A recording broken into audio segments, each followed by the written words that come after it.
Love you. Pretty little clues. Pretty little clues.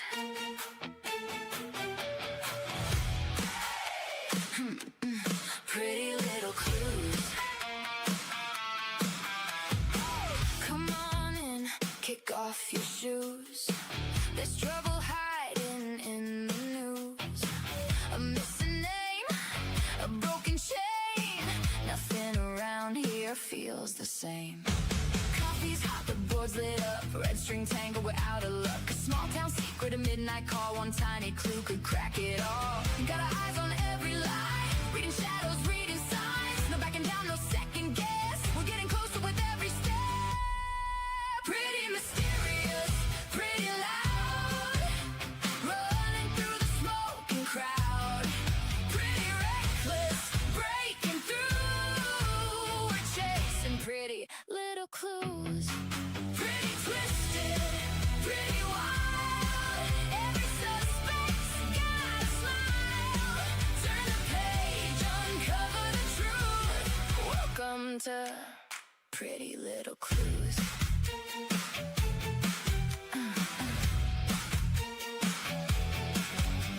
Old headlines fading into gray, but the secrets never fade away. What's been buried?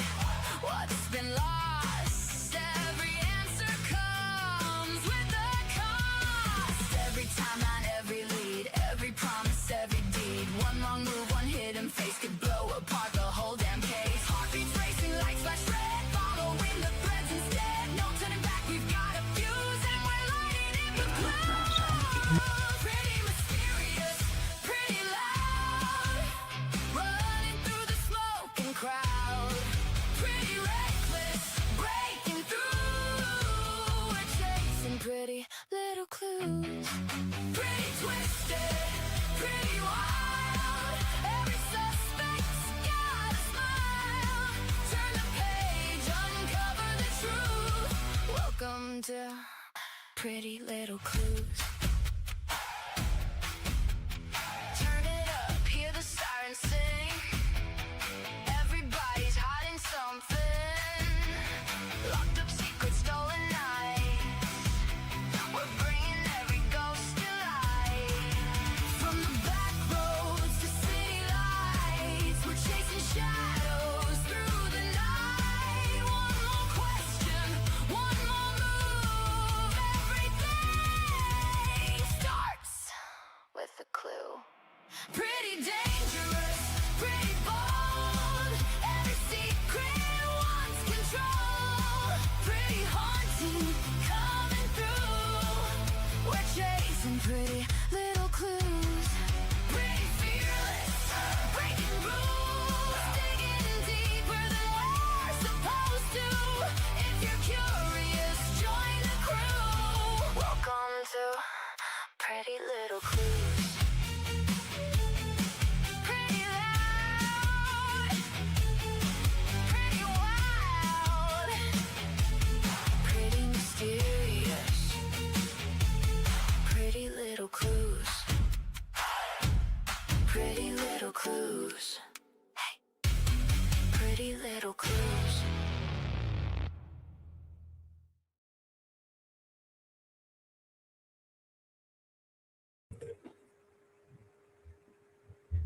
Hello. Hello, Ash. How are you? Wagwan. What? Wagwan. Terry Wagwan. Huh? No? Okay, never mind. If you know, you know. What's it from? The hell are you talking Wagwan. Wagwan. Wagwan. Same blood. Oh, my Lanta. All right. Well, I'm going to have to open these over here and have them all open in the background, but apparently StreamYard doesn't like sharing PDFs, so we're going to have to pick an alternate route.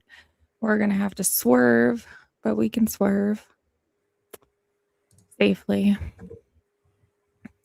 Hello, Major Rammer Jammer, Doug, Crystal stopped in, Seth, Wagwan. Chris, nice to see you. Badash, what's up? Oh, and congrats, Crystal, on 1,000 subs. That's awesome. If you watch this back or if you're still here, it's awesome. Well done, Crystal. Throw some my way, will you? God, mine's proper tight. Oh, yes. If anybody doesn't know, Ash has his own channel, Rhythm and Clues. So it's called Rhythm and Klingon. Rhythm and Coattail.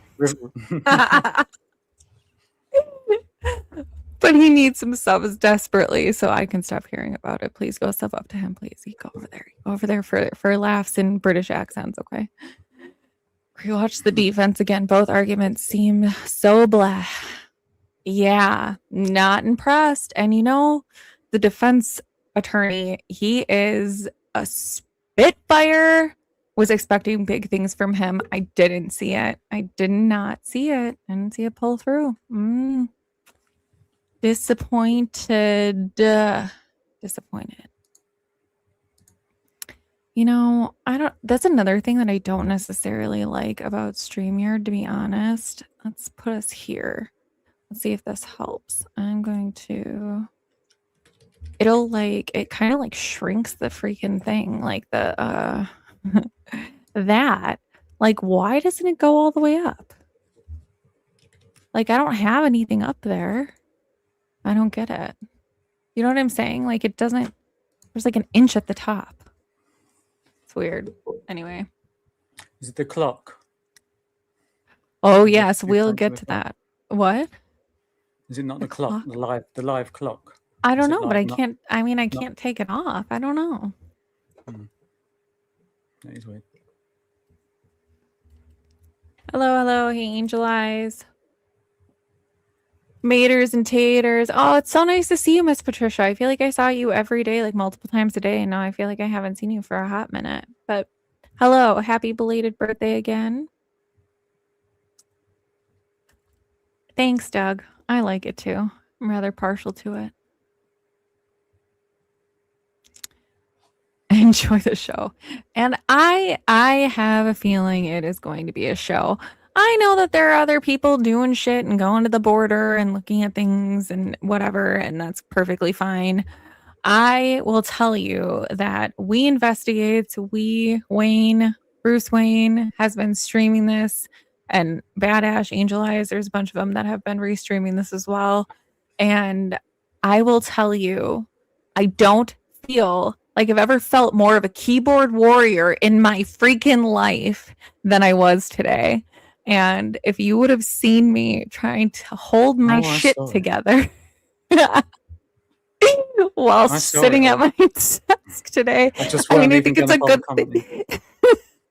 I think it's a good thing they put me in the fucking corner, because to tell you what, I was fuming.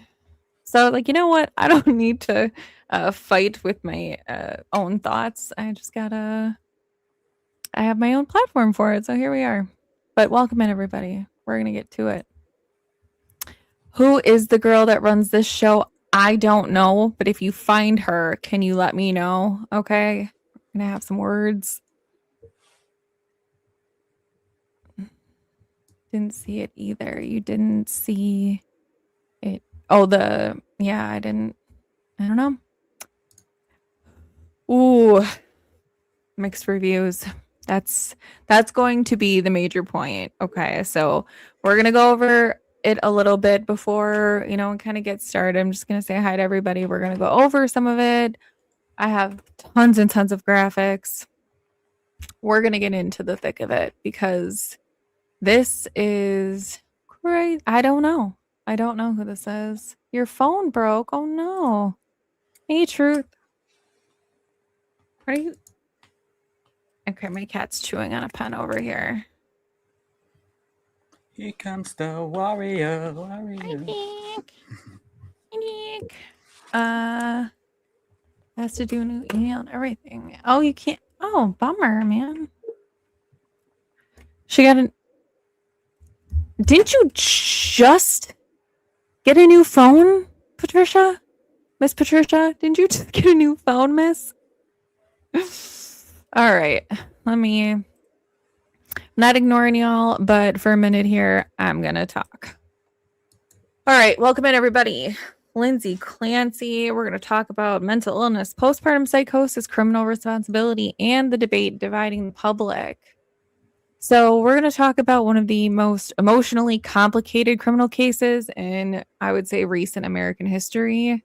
So Lindsay Clancy, she's a Massachusetts mother who is currently accused of unaliving her 3 children in January of 2023.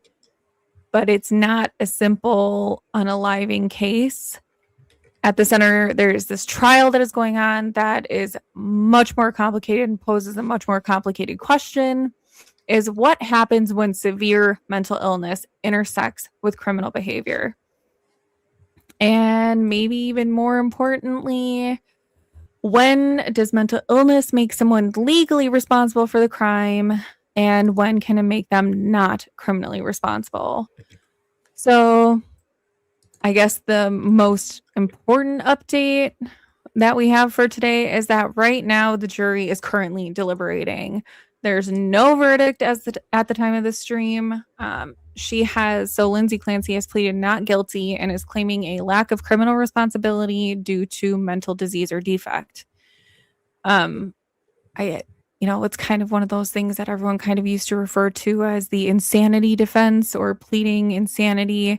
This is not what it's called. It's called pleading not guilty due to mental disease or defect. Either way. Another thing, this case is very triggering. Obviously, with children being involved, I understand that it's not for everybody. But at the heart of it, I really want to talk about the mental illness portion of it and the effects of that on the verdict, on the jury's opinion, on how this trial has gone. There's been a huge advocacy and a huge push for her lately. There's a lot of, I wouldn't even say just women, but there's a lot of people that are outside of the courthouse wearing pink and, kind of coming to her defense, and that, we're going to talk about all of that. But at the end of the day,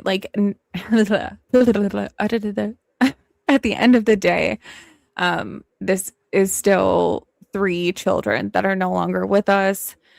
So may they rest in peace. And that being said, we're going to move on, and I'm not going to dwell on that. We're not going to talk about, the details of it. I'm not going to go over their, what happened, their manner. And I'm not going to do any of that. Not tonight. That's not really what I want to talk about. We can all agree that they're not here, right? It's kind of like we can all agree that no one's seen Nancy. So that being said, I get that if it's triggering for anyone, if you don't want to be here, I understand. So we're going to walk through the entire case, the timeline, her mental history, postpartum psychosis, the prosecution's theory, the defense's theory, the expert testimony, the legal difference between guilty and being found not guilty because of a lack of criminal responsibility. And we're going to do it carefully because it involves real children, a real family, and a psychiatric condition that deserves to be discussed without sensationalizing it. So who was she, right? So Lindsay Clancy Lindsay Clancy was a labor and delivery nurse in Duxbury, Massachusetts, with her husband, Patrick, and their 3 children. So the children were Cora, who was age 5, Dawson, age 3, and Callan, who was only 8 months old. On January 24th, 2023, the children passed at the family's home.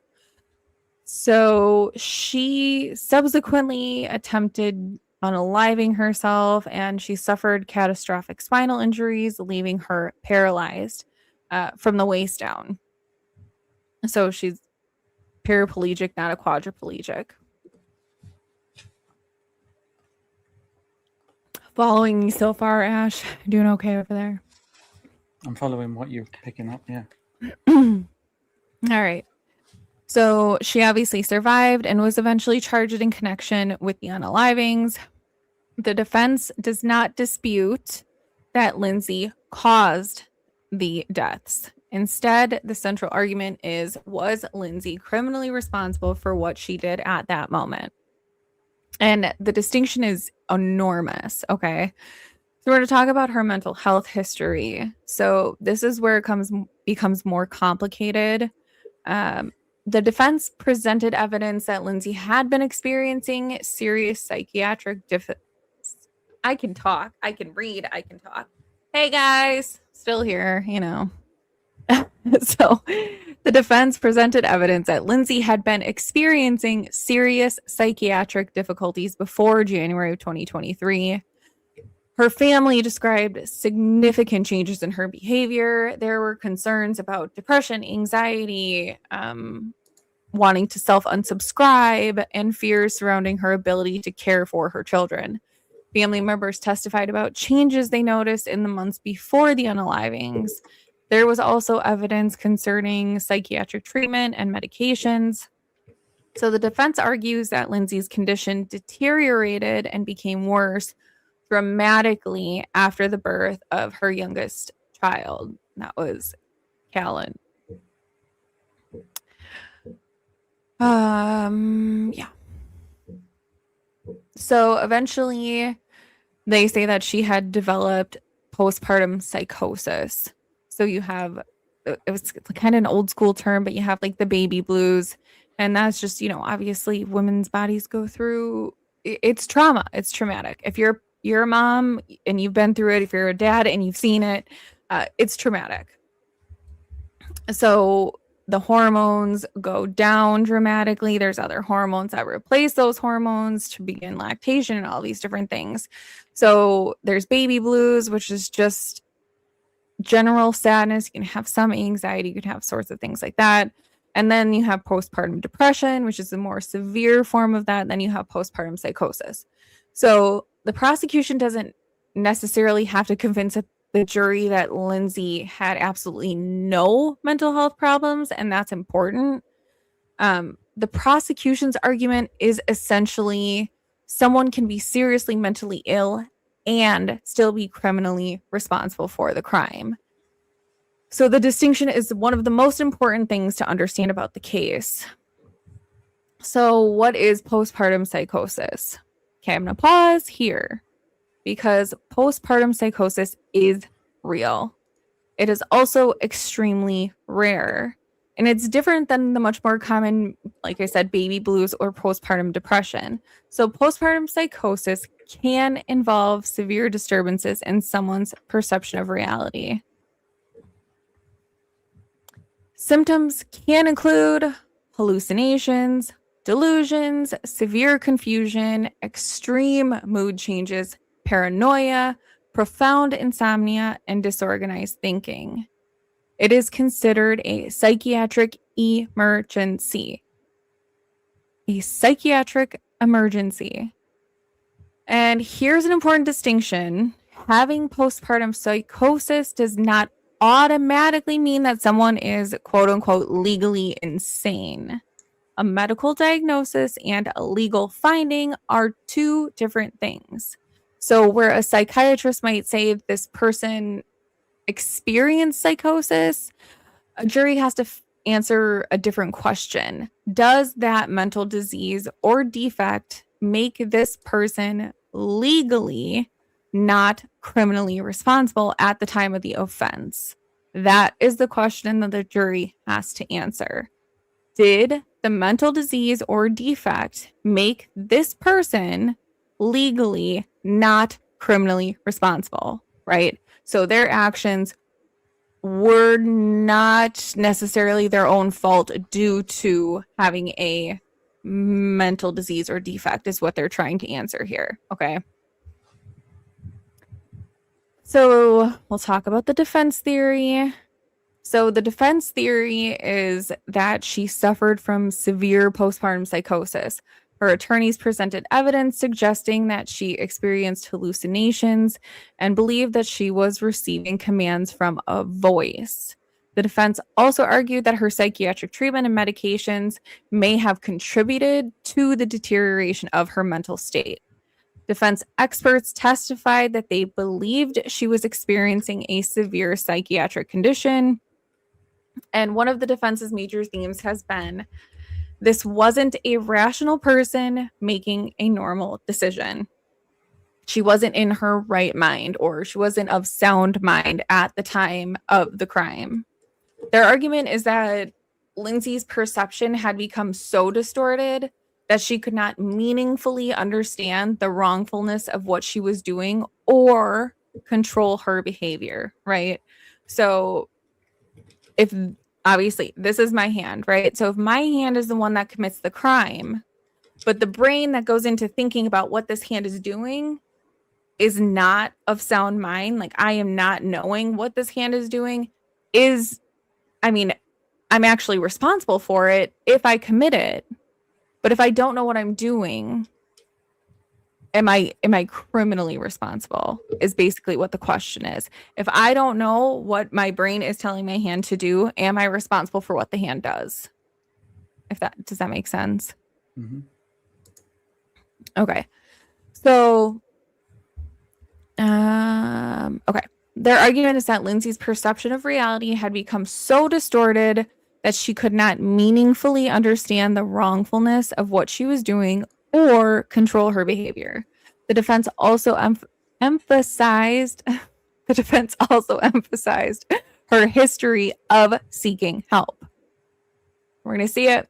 We're going to talk about it because I don't want to talk all of your ears off or anything like that. But I want to, especially for anybody that hasn't been following the case, I want to kind of get everyone up to speed. I know, Ash, he's in a different time zone. So by the time he gets up and at it, they're 3-4 hours into that day of the trial already. And I know him, and he's not going to go back and watch it. And I'm sure he's not alone. So we're just going to get people caught up. And then, Doug and Army Vet, if Army Vet's made it in here at all, I emailed you guys the link. I will email the link out, but what I don't want to have is 10 people up here, 12 people up here like we had the other day, talking over one another. So I'm going to try and control some of the calamity because this is very heated and there are a lot of people that have a lot of opinions, and I am one of them. So I will be heard, damn it. No, I'm just kidding. All right. All right. So her attorneys have pointed out medical records, journal entries, communications with the family, and testimony from people that knew her and knew her best. I mean, her family, her parents. And they have argued that the system failed to recognize just how serious her condition had become. This is another major point of contention, but I don't want to beat a dead horse about it. But we're going to talk extensively, I'm sure, in our discussions about systematic failures and when and who is responsible for stepping in, and just when and where is their responsibility to step in. And I think that is one of the major themes of what I have been trying to, express in my rantings. We're just going to call them rantings. Is that okay, nope, I'm not going to do it. We'll talk about it later. Okay, so the prosecution's theory. The defense rests for now. So the prosecution's theory. So we're going to look at the other side. The prosecution, and for anybody that doesn't know, and I don't like sounding like I'm condescending, but for anybody that doesn't know, the defense is the one who is sticking up for her and trying to prove her point. The prosecution is the one that represents the state and is bringing forward the charges against her. So they have the burden of proof to prove that she was responsible for the crimes that are being committed. So the prosecution's theory is that, and it's fundamentally different. It just is. So prosecutors acknowledge that Lindsay experienced mental health problems, but they argue that mental illness does not explain away the deliberate delusions surrounding the deaths. I'm going to bring in Doug. Hey, Doug. I'm just going to finish reading this, but hey, how are you? Hello, Justine and Ash. Yo. Okay. So they acknowledge that she was experiencing mental health problems, but they argue that mental illness does not explain away the deliberate decisions surrounding the deaths. But they have pointed to her behavior before, during, and after the incident. So what was she like before? What was she like during? And what was she like after? One important prosecution argument concerns the sequence of events surrounding her husband's departure from the home. Prosecutors argue that Lindsay deliberately created a period of time when her husband was away. They have also challenged the credibility and consistency of her descriptions of her hallucinations. And prosecution experts testified that they did not believe that she was experiencing the type of psychosis that would eliminate criminal responsibility. And perhaps the most important argument that the prosecution has is that mental illness is not the same thing as legal insanity. So their main argument is that, yeah, she may have been suffering from a mental illness, but the severity of the mental illness did not interfere with her ability to function as a normal human being and to determine right from wrong. That's what they're arguing. Did I get that right, Doug? Am I understanding that? Sounds about right. Yep. Okay. Their position is that Lindsay knew what she was doing was wrong and was capable of controlling her behavior. All right. So, there's the expert battle between, they both have doctors and nurses and psychiatric experts. And the main takeaway from the experts is that they agree on some parts and they fundamentally disagree on other parts. There is not consistency in the mental health professionals, the medical professionals that are being brought in to testify on whether or not this is a real condition, the severity of the condition. Was she suffering from it? Was she suffering from something else? I mean, bipolar has been brought up. The DSM-5 TR has been brought up, and I don't want to missay this because I feel bad having a degree in psychology and not remembering what they said. But I believe they said that part of the ICD, and I think it's ICD-11, which is basically the doctor's Bible, for lack of a better term, has postpartum psychosis in it. But the DSM-5 for psychiatric professionals, which is put out by the American Psychiatric Association, does not have postpartum psychosis in there, which to me, as someone that studied this, is unbelievable to me. That is unfathomable. So shame on you, APA. Shame on you. But did I understood that right, Doug? Is that what you got to? Is that it's not in the DSM, but it's in the ICD? I think pretty much. I think it is in the DSM, but it's not listed as a disorder. It's rather listed as a symptom, I think, is how they explained it. Okay. And there's only like a paragraph or two that even mentions it. But yeah, it's not like there should be a whole chapter on it, in other words, not just a paragraph. Yeah. So, like I said, I mean, family and the mom of Patrick, so her mother-in-law testified and was very, I mean, I was so surprised that she was actually, like, in a way, in her own way, sticking up and supporting Lindsay, which was baffling to me. Didn't she wink at her at some point too? I think so. So this is his mom. This is the grandma of these three children, and she's a nurse as well. And even she was, in my opinion, understanding the severity of what Lindsay was suffering from. Anyway, okay, I got to get off of this so we can get on with the discussion. But so the experts in this case, to me, cannot even agree on if postpartum psychosis is real. Was she suffering from it? Was she suffering from a comorbidity, which means more than one disorder at a time? Was she depressed and just had anxiety? Was it, major depressive disorder? Was it bipolar? Was it bipolar 1? Was it bipolar 2? And even experts, when you look at bipolar 2, they were having inconsistencies in their belief on a diagnosis for it. So when I tell you this is complicated when it comes to mental health, it is complicated. So when you have experts who have dedicated their lives to being in a psychological field and doing this for a living and seeing these patients every day, and even they don't know what to do with it, we got a problem. Houston, we have a problem. Okay, let me move on because I'm not going to read this whole big thing. So we have the big legal question.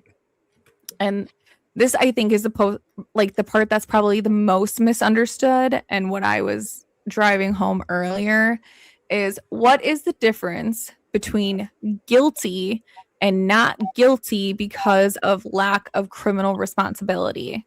So under Massachusetts law, criminal responsibility is a legal question. The Commonwealth has the burden of proving criminal responsibility beyond a reasonable doubt. Massachusetts jury instructions explain that a person can lack criminal responsibility if a mental disease or defect caused them to lack substantial capacity either to appreciate the criminality or appreciate the wrongfulness of their conduct, or to conform their conduct to the requirements of the law. So if I make that simpler, imagine two people commit the same act, right? Two different people commit the same act. Person A understands, I know this is wrong, but I'm going to do it anyway. That person, under Massachusetts law, would be criminally responsible. They knew right from wrong, and they chose to do it anyway. Then we have person, oh, look who it is. Hey, Army Vet. I'm checking. I'm behind. I'm watching. I'm 2 minutes behind you. Keep going. You're good. All right. So that person A, can be legally or criminally responsible. Person B, because of a severe mental health or mental disease or defect, cannot substantially appreciate what they're doing is wrong, or cannot substantially conform their conduct to the law. They cannot substantially conform their conduct to the law. That person may be found not criminally responsible. It's the same physical act, and can be essentially the same, but legal responsibility can be completely different. So that's another thing, is that not guilty does not necessarily mean nothing happened. Okay. That's another major misconception. Now, if they find not guilty due to lack of criminal responsibility, it does not necessarily mean that the jury believes that the defendant didn't commit the acts. It means that the Commonwealth failed to prove that the defendant was legally, criminally responsible at the time. Massachusetts law treats lack of criminal responsibility as a legal basis for acquittal. And that can have significant consequences. A person found not criminally responsible can face psychiatric commitment proceedings rather than simply walking out of the courthouse. Okay. So if they say she's not guilty due to mental disease or defect, that she is not criminally responsible, but she is physically responsible, right? No one's saying that she didn't do it. And the judge did a very good job when he did explain the jury instructions as to what that meant. So let me finish reading this and then we'll get into that a little bit. So when people say she'd just walk free if she wins the insanity defense, that is an oversimplification. A finding of lack of criminal responsibility can lead to psychiatric hospitalization and continuing legal proceedings concerning the person's mental condition. Okay. So when the judge was reading the jury instructions today, he said that even if they find that she is not criminally responsible, she would either be committed to a psychiatric facility or, what was it, Doug? Where was it? Bridgewater. The facility? What was it? Oh, Bridgewater was the name of the doing facility. that thing. Hold on, my stupid headphones doing that thing where everyone sounds like a robot. Let me change my audio. Okay, say it again. The facility is called Bridgewater. Bridgewater. Okay. So basically, and I'll tell you my little side story if I haven't done it already. But I went to college with a girl whose brother unalived the mom and the household pets, dog, rabbit. And he is still sitting in a facility in, I believe, Oshkosh, Wisconsin. And he continues to undergo mental health evaluations, but he is institutionalized, like not walking around, gallivanting and eating food and having day spa treatments, which is another common misconception. He is on a locked floor in a maximum-ish facility. I mean, it can't get more maximum than that. There are no sharp objects around. I'm sure they have basically almost like jail conditions, just not as, I don't know, severe. But we're not talking that they're going to California and sitting by a beach, singing Kumbaya in a circle here. It's not pretty. And you talked about it earlier, right, Doug, that it's not a great facility. It absolutely is not a great facility. So, yeah, I mean, I just want to drive home that if she walks away not guilty, that she lacked criminal responsibility in the matter, no one is saying that she didn't do it, and no one's saying that she should just get to walk free. She is going to keep undergoing mental health competency hearings, and she's going to undergo treatment, and either she is going to go to an institution or she's going to go to, I don't know, they call it like a sanatorium, but it's almost like a prison, but for people with mental health issues. Okay. So anyways, she'll have to keep undergoing that. Is there a chance that she could eventually be released? Yes. But they would have to prove that she would never or is not at the time, going to cause an issue for anybody else, right? Like she's not going to be homicidal or unalivicidal or anything like that. She doesn't want to self-unsubscribe or unsubscribe anybody else from life.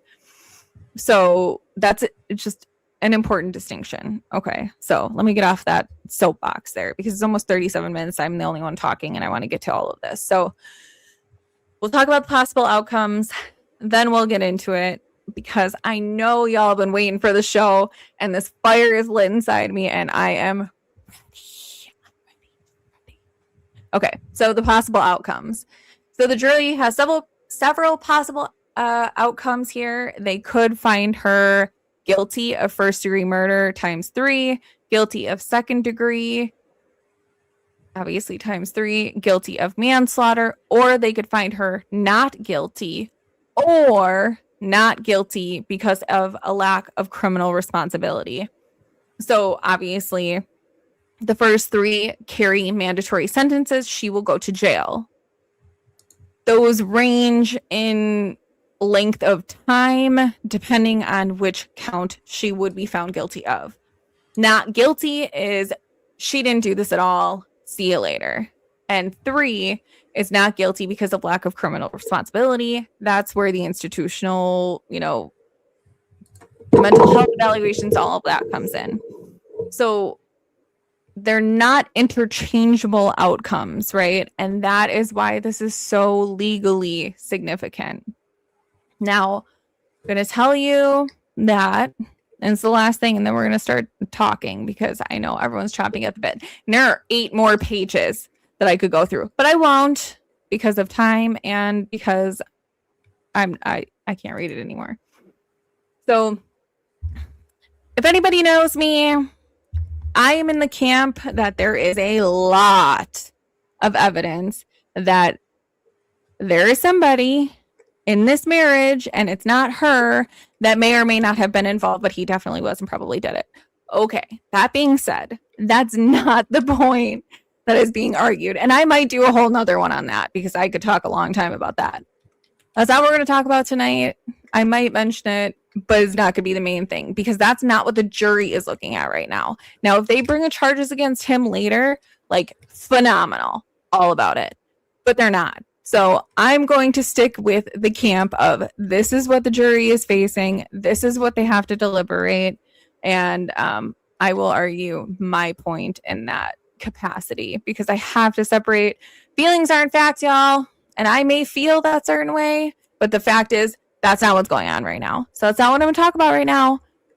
But we will get into it at some point. All right, ready, go. Anybody have anything they want to talk about right now? And I'm going to peek at the chat because it's going. Don't talk all at once because I got 8 more pages. I can keep reading, you guys. Oh, cool. See, I was expecting Army Vet especially. God, I kind of. He might still be catching up. I don't even know. I kind of agree with Pretty. Like I work with the veterans, so this is normal. You know what I'm saying? This is normal.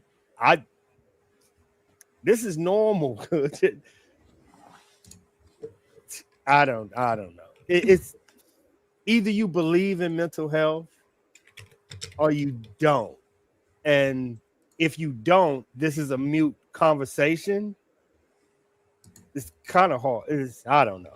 I don't know. Oh, good talk. I 100% believe mental health because I am it. I'm the epitome of awesome sauce. Yeah, everything is cushy. Yeah, I remember I'm a combat vet that suffered from PTSD, so I probably was on that same cocktail. So I get what it could do, and if you ask anybody that took that stuff, have you had these thoughts? Yes, I know to get the fuck off of them though. But if I'm not in my right mind, I'm not gonna know, and that's up to my family and the people that I love to say, hey, dude, you off. You probably need to go to the doctor. Okay, so put you in a scenario, for instance, I don't know, you've got an enemy, you lose it with the enemy, you've got them, you totally lose your mind, yeah? Yeah. Kill them, right? Not meaning to. Yeah. Accidentally hey, unalive don't them. use that. Accidentally yeah, there you unalive and whatever, not meaning to. Because, I don't know, you just went blank, basically. Your mind just was a blank and you just did it. And then you realize you did it afterwards. And you think, what the fuck have I just done? I've seen Too it. late then. The only reason I said I've seen it during September 11th, anybody can check this. Go to Fort Bragg, North Carolina. When we came back home, a lot of soldiers were waking up at the middle of the night and shooting their wife in the head because they thought they was back there. That's why they came up with you can't stay with your family for a week. So this has happened, and this is normal, but she's not combat. I don't know how a civilian mind reacts, but in combat, you wake up at night and your wife is right there and you think she the enemy. Yeah, them soldiers. Yeah, this happens. It's normal. Yeah, I mean, for me, you can totally lose it and not be in control of yourself and do damage and then only realize it afterwards. Yep. Only realize what the hell you just did afterwards. I done seen it. Real time, I done seen it. I don't know what y'all want me to say. I've seen it. If I wasn't on the VA, then y'all have a problem. Then I get you. But I've seen soldiers that's great, normal, go to Walmart, somebody crash into a car, and they think they back in Iraq. Just that quick.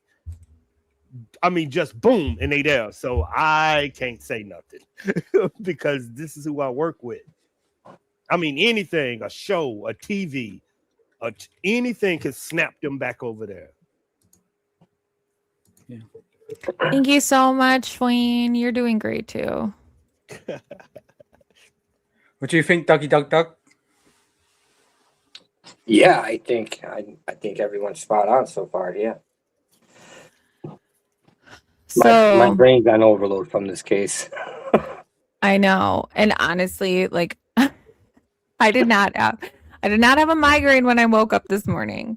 But I will tell you, earlier I was hearing a certain conversation going on that all I wanted to do was jump through that screen and be a part of, and I couldn't. My hands were tied, my voice was muted, and and I don't mute well. I don't mute well. Oh, I could feel it.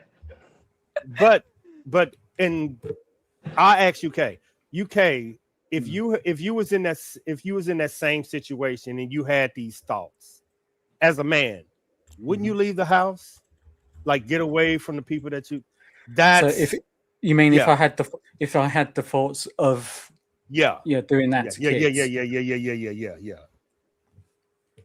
Yeah, I guess so. I guess you would try. You would try. You would at least try and get help somehow, or like I don't know if she's got family or anything. Like, say something to your family about it. See what they can do to help. Maybe even stay with family for a bit, have a little break, something like that. Wayne, if you want to come on, check your email, just because it is only fair that when I was yelling at you in the chat earlier that you should be given an opportunity to come up. Yelling. That's what I was so mad. But I love you, Wayne. Oh God, I was so like just not about that. It's just like there are certain things. It's not everyone's, like opinion that pisses me off. It's just certain things that are said that you want to just be able to get your point across. And it's not easy, especially when you're limited by the number of characters that you can put in there. And then if I have more than one and I gotta continue it and it's cut off by somebody else in the middle of my thought, that I'm like FUYT. You see, see, UK. You see, that's what you call control issues. Always got to be in control. Always got to be in control. What's the point? That's it. I've never controlled anything a day in my life. Huh? I'd like to know why I think that. You'd like to know why people... Hi, Rhonda, by the way. You want to know why people think what? He's married and has a new baby. He does. Let me see. Is it in this one? Yes. Okay. All right, y'all. And this is the only thing that I'm going to... Okay. I mean, that to me just says he's got a thing for brunettes. I mean, it's just a coincidence that they look similar, I guess, but it's the brunette thing for me. Similar? You need to show me more past girlfriends. If he's got a, if he's a mixed bag, he's or got if he's a got one thing for the same fucking face. I'm saying if he goes for like just, brunettes, maybe he's got just a brunette thing. Oh, them women finna get you, UK. You know this Which part of their prosecution. Some people are like that. Some people are like that. One of the prosecutor side doctors said the Cleveland Clinic only deems postpartum depression in a few months. Doing an online search, their website says up to a year. Yeah, right. Exactly. That's it. That's another thing. The timeline of the onset, they say, oh, you have up to a year to develop this. I mean, and then I was looking at postpartum psychosis, and like some places said it has to have an onset within the first 3 months. Well, if anybody knows, or if anyone has ever tried to go see a mental health professional, you are looking at like 6 months to get in to go see a psychiatrist or a psychologist or a therapist for your first appointment, because new patient appointments, they're going to put you out further than someone who, they're just doing a follow-up with. That's going to take, I mean, I get charged for a fucking hour, let me tell you. And it takes like 15 minutes, not even. How you doing? How is it working? You good? All right, bye. Like, that's all it is. But I get charged the full hour and tell you what. I got a question, Dan. But anyway, she saw him 3.5 months after Callan was born. That was my point. Sorry, go ahead. If you knew they admitted her for 5 days and she was a mother, wouldn't you involve children's services and do follow-ups and checkups on her? Like, knowing that she's gonna be around kids, I just don't get that. Like, that's shocking. That's wild. Imagine a veteran going through a mental health crisis for 5 days, and just the 5th day you said, you want to know what? I'm gonna put them back into the family. Like, you wouldn't put safety guards up around you. This is crazy. Doug, do you have Chris's email? Can you send it to me? I gotta send him, or can you forward him the link? Yeah, I can send him the link. Yeah, that'd be perfect. That's crazy. Hey, BB. Hi, BB, my BB. Y'all don't have triggers like that in real life. Like if the mother is having doesn't Children's Services supposed to step in at some point in mental health? Stop shouting at me, Chris. Damn it. See, I'm a bit like Justine in the sounds department. Certain sounds really fucking grind me, like really grate the fuck out of me, and I could just fucking lose it on certain sounds. Yeah. Yep. It's called misophonia, and I have it.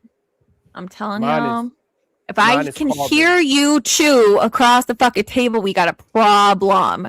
Like plates might be going flying. Drives me crazy. On that note, it's funny you should say that because no, Pavlov's dog. No, I happen to have the rest. Oh, can't show that. Oh, I happen to have. I muted you. Yeah, I was going to say I'll mute. Let the others talk.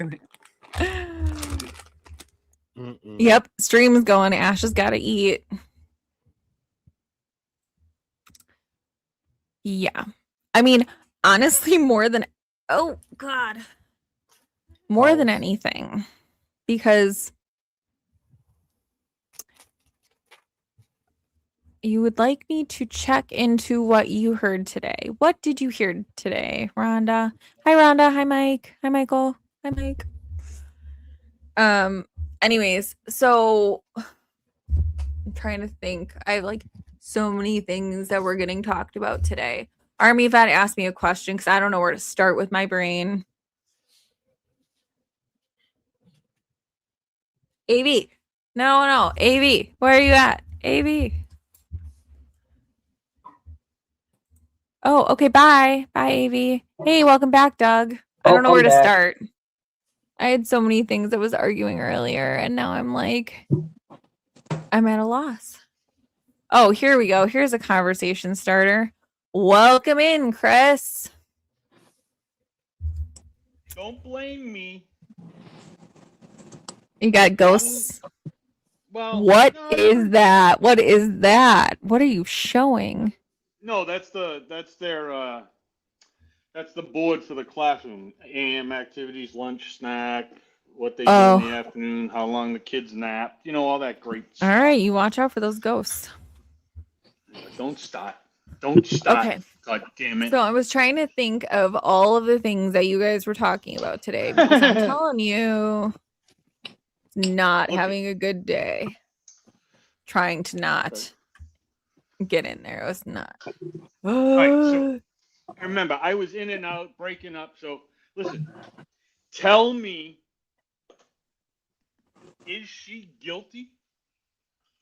Yeah. Or guilty? I can't hear Chris. Yeah, Chris, no, he's real quiet. The ghost got you. The ghost got you again, dog. Maybe. Fucking with your phone. Maybe, I turned up his mic volume. You were really quiet. Yeah, mine's at. I can't go anyhow. Oh no, BB, Yeah, no. Scroll up. Scroll up. Scroll up. Scroll up. You got nothing. What? Can you hear me now? What the hell? How about now? I hear Chris. I can hear you now, yeah. Okay. So PLC, what is your opinion? Guilty, not guilty? Not guilty by. What's your opinion? Tell me. Okay. My first opinion, and I'm not going to elaborate because I said I wouldn't. He didn't do this. He fucking did. Okay. And then second, because I said I will not argue that point today. I would say not guilty because she's not criminally responsible. Because I do not think that if you are suffering from a mental disease or defect and you commit a crime, that you should just walk away as not guilty. I don't think I don't think that the point has been proven that she even did this. There's a lot of evidence to show she didn't even do this. And this supposed confession that happened over the phone to her husband. And he's the only witness. So when they're like, oh, she confessed, it's hearsay. I can't even believe it's admissible at this point. But I think if they could prove that she did it, that she should be in a mental health facility, not walking free. Okay. Now, did they prove anything that she did it? I mean, is there She was any there. evidence? She Right. Is there any evidence? confessed. True. But like I had asked that question earlier, and I don't know if you guys hear me. What, besides her saying I did it, what evidence did they have that showed that she physically unalived her kids? That's all I was asking, because it doesn't sound like there was too much except for maybe that confession. Did I miss anything? Because again, I really didn't watch the trial. Nope. Yeah, the phone confession to Patrick, and then the later confession in the courtroom. But I mean, No, I know that, but those are the only things. Like, and the fact that she was there, and the only other person that was there that could have done it was Patrick. So it's really Allegedly. He's not going to come and say, "Yeah, I did it, and I framed her for it." no, but was he proved to be at the store? Could they prove? Okay. Yes. Let's look at this. Okay, all right, we're gonna do it. Hold on. Well, I mean, we don't have to. We can go another. No, I have She could have confessed merely because she's mental. Alone, she could have confessed just because of her mental state, just because she's mental. She could have confessed. Okay, so here we have major questions. Handcuffed to the bed, but she confessed on the phone. So Officer Kevin Daly testified that, and cross-examined by attorney Kevin Ruddington. What did you observe while on watch? Her hands were cuffed to the bed.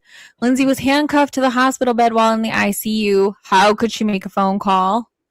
So the alleged phone conversation happened February 5th, 2023. She allegedly used Dr. Zeisel's phone to leave Patrick a voicemail. And then February 6th, she allegedly used his phone again to call Patrick. And Patrick claims that she said she unalived the kids because she was hearing voices. So the planted idea theory, investigators suggest that Dr. Zeisel may have planted the idea about hearing voices. And Sergeant Dan Lawler acknowledged, I did not hear the conversation between Lindsay and Dr. Zeisel, and he agreed with this speculation. Okay, so no cell phone records have been presented to prove this conversation. And anyone looked at his cell phone records? Did she call him? How long was the call? When exactly did it happen? Is there any record of the call on his phone?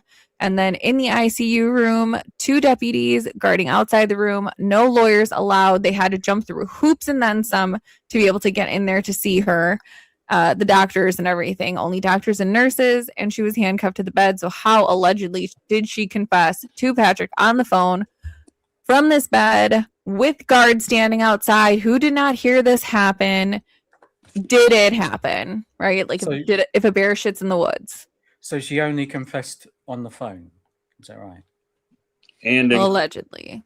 right. And in the courtroom. Oh, and in the courtroom. Okay, so here you go.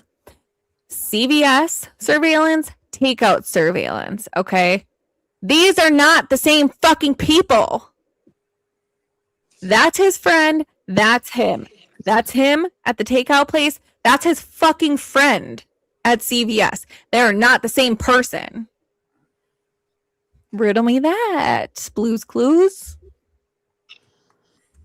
Y'all see what Well- they're doing, right? Y'all No, see this men bashing. This is men bashing. They're like twins. I didn't change his fucking appearance, man. Those two are like twins, and then Patrick's wives or ex-wife and wife are twins too. What the hell?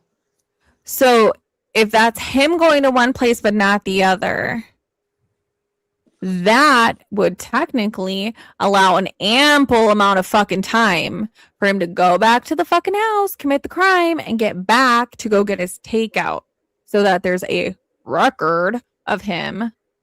And he could have maybe just saw him in the fucking parking lot and been like, here, I need you to take my card. Go use my card. So there's a far? record of a purchase. How far is this from their house? 9 miles, was it? It was 9 miles, the takeout place. I don't trust it.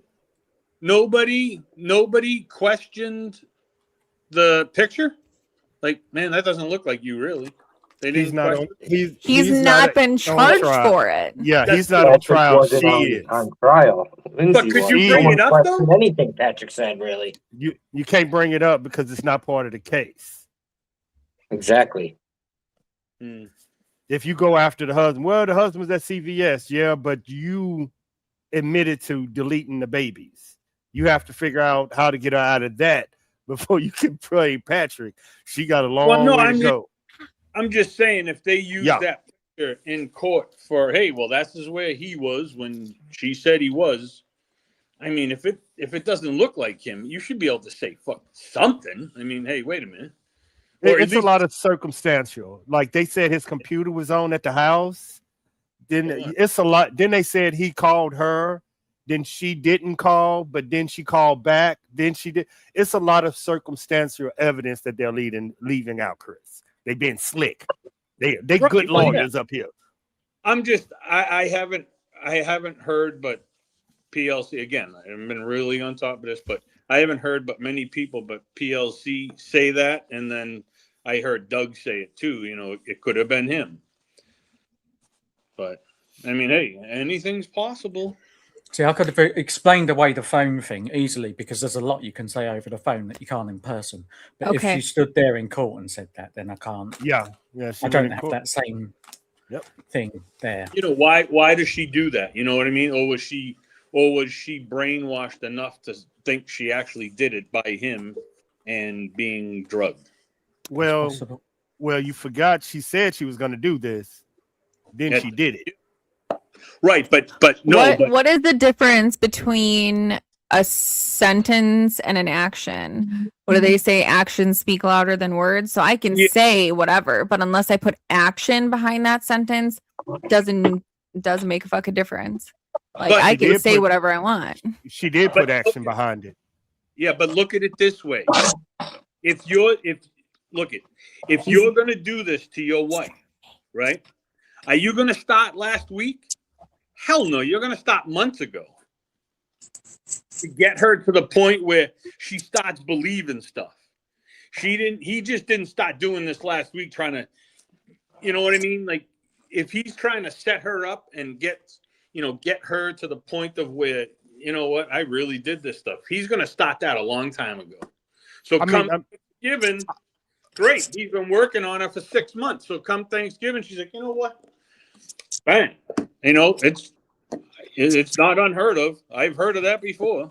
Devil's advocate, I've seen it with veterans to make them go crazy, to put them into the mental health. You know what I'm saying, Chris? I've seen it happen. Move stuff around, lose a key. I've seen it. So, and these days, all you got to do is type it into the web. How do I do this? And then you give you directions and help with videos and everything. I mean, look, I wouldn't doubt it. But my only thing is that, you know, she admitted to it. I mean, if they can prove that he had something to do with it, great. But I mean, that's a tall task, I bet.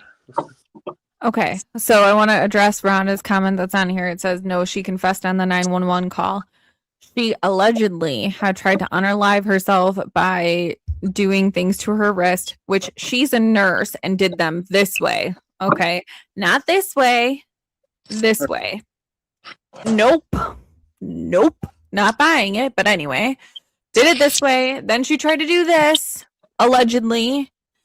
And then she climbs herself out and throws herself out a window. Okay, so we're suffering from blood loss. Okay, so I'm like, which came first, the chicken or the egg? Because if she does this first, okay, which superficial, they cut through the dermis and the epidermis, so like the two top layers, but like she kind of was getting to the fatty tissue underneath. She's a nurse. Either way, Knows, okay. She's a nurse. She knows how to do that. What about the fingerprints? But The omission of fingerprints if she- on that weapon. So in between the slicing, she then cleaned the knife, right. slashed the So- screen, Yep. which wasn't slashed, and jumped out the window. So you're telling me, so it's the dead ass of Winter. Okay, so who's got Winters around here? You're in NOLA. I don't know if you deal with Winters. I have Winter here. We got fucking Winters. Okay, so Chris, when it's winter, is your storm window open or closed? Closed. Okay, so riddle me this. You do that to your wrists. You do that to your throat, which if you would have went deep enough, first of all, you would have cut tendons. You're not holding or opening shit. But she didn't, allegedly. She knew. Then she was like, oh, can't leave my fingerprints on this knife, wipes it off, Yep. meanders over to the window, uses her arms, opens that up. Then when you have a fucking storm window, you have to like take those tabs and you got to move them this way and push that fucker up, which is not easy. Okay. Like, I don't know. Some are easier than others, but it's really not. No. Then you're throwing yourself out the window, but you're not throwing yourself out the window because you also have blood on the way down. Okay. Regardless of all of that, if that happened, because that's what they're alleging, right? Mm-hmm. She did not make the 911 call. Rhonda is the long and short of it. He did. But after all of that, and she's now paralyzed and she had to be intubated and all of this stuff. She was not alert and oriented. You could add, there was someone that testified that. Even if she confessed everything in that condition with that and the wrists and the fucking broken back, am I believing or hearing anything you're saying? Absolutely not. I don't believe it. What are you looking up for? Is it okay to talk? No. Yeah, go ahead. So No. these cuts you're on about, are you insinuating he did them? Both wrists were done by someone who was left-handed. She's right-handed. Right, so you're saying he Because did it. obviously with one hand you got to do one and the other you got to do another. So if one would that's- be right-handed, one would be left. Yeah, so if that's the case, why wouldn't he have finished the job? Why would he have done it so delicate, etc., etc.?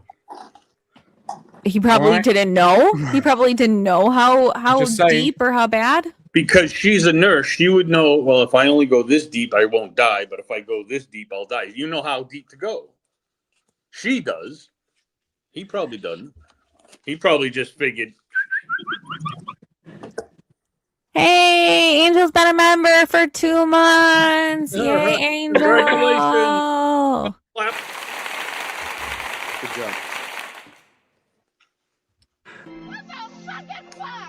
Man,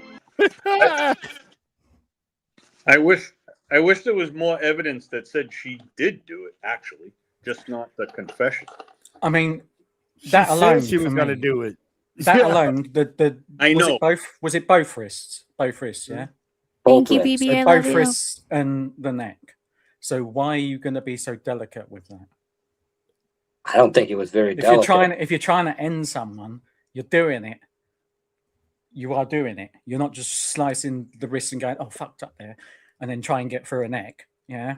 Right. Was there a lot of pictures of the crime scene or whatever? There are some. Have you not seen them?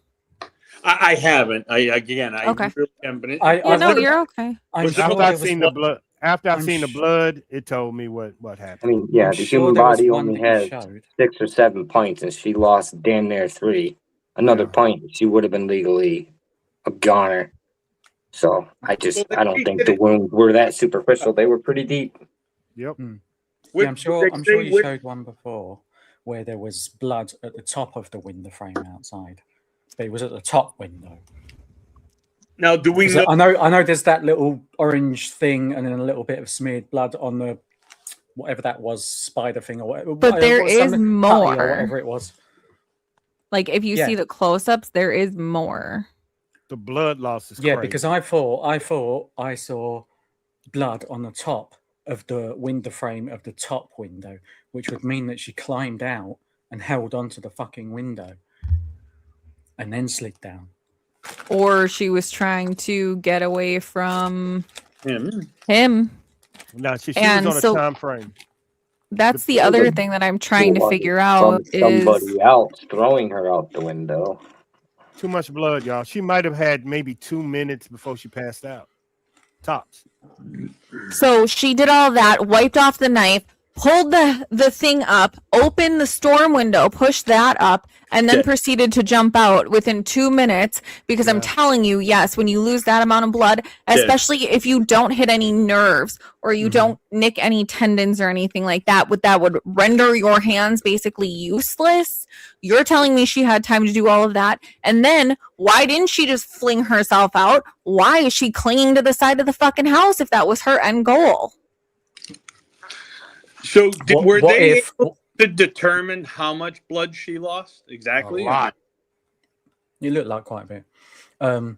What if she did something like sort of stem the blood flow, like tying something around her wrists or tying something around her neck? Yeah, and I guarantee you, I will show my short again for Chris, who probably has not seen it because, he's just been avoiding being here for a little while. Hasn't seen it. We scared him with the ghost that one day. He ain't been back since. There I am. I'm here. Go get in your closet. Hell no.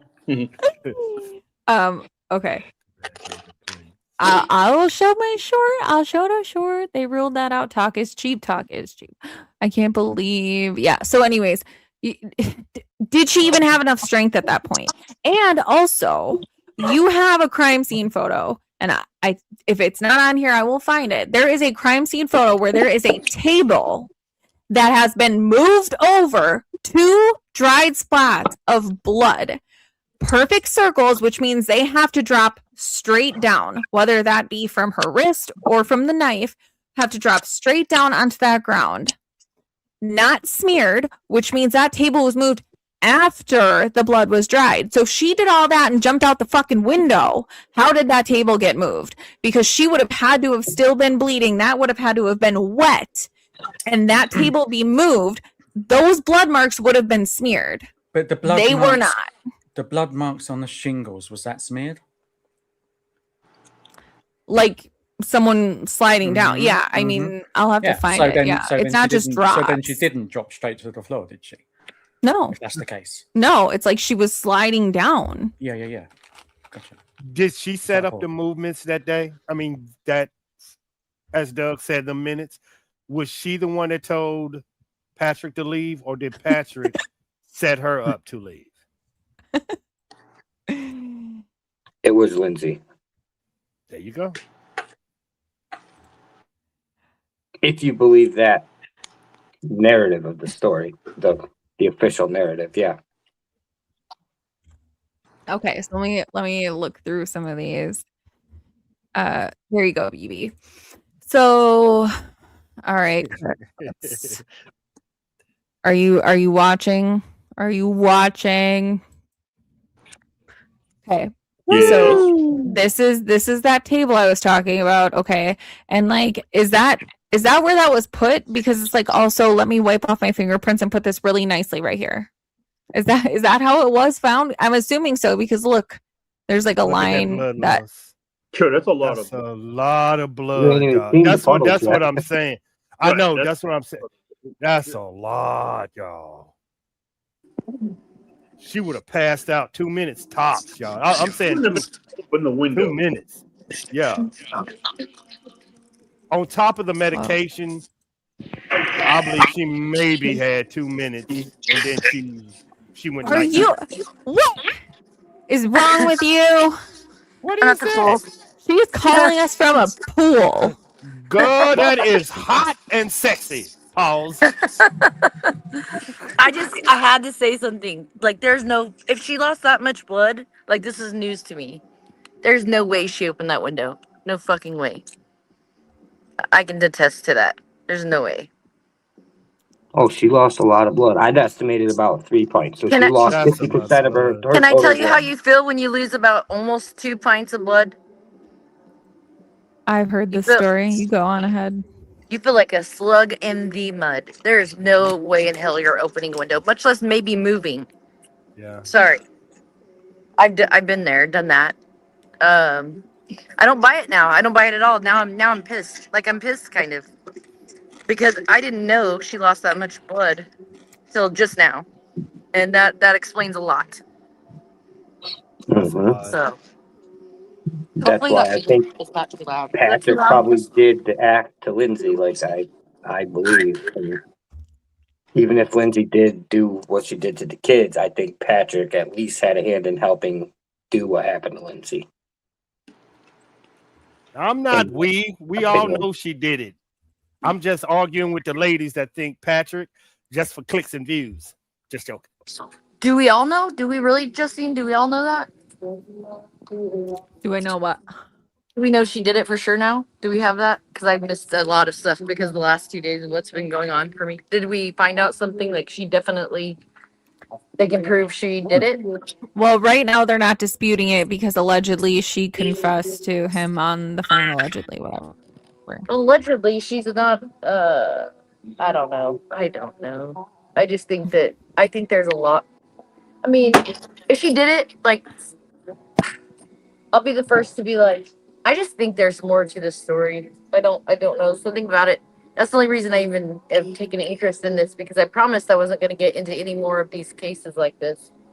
But I feel like either he convinced her to do it, like, by, like, have you ever heard of subliminal messaging? You can almost, like, he could basically have been, who knows? I don't know that guy. I look at him, I see pure evil. And I think she was somehow, some way played into I don't know whether he was over medicating her or what.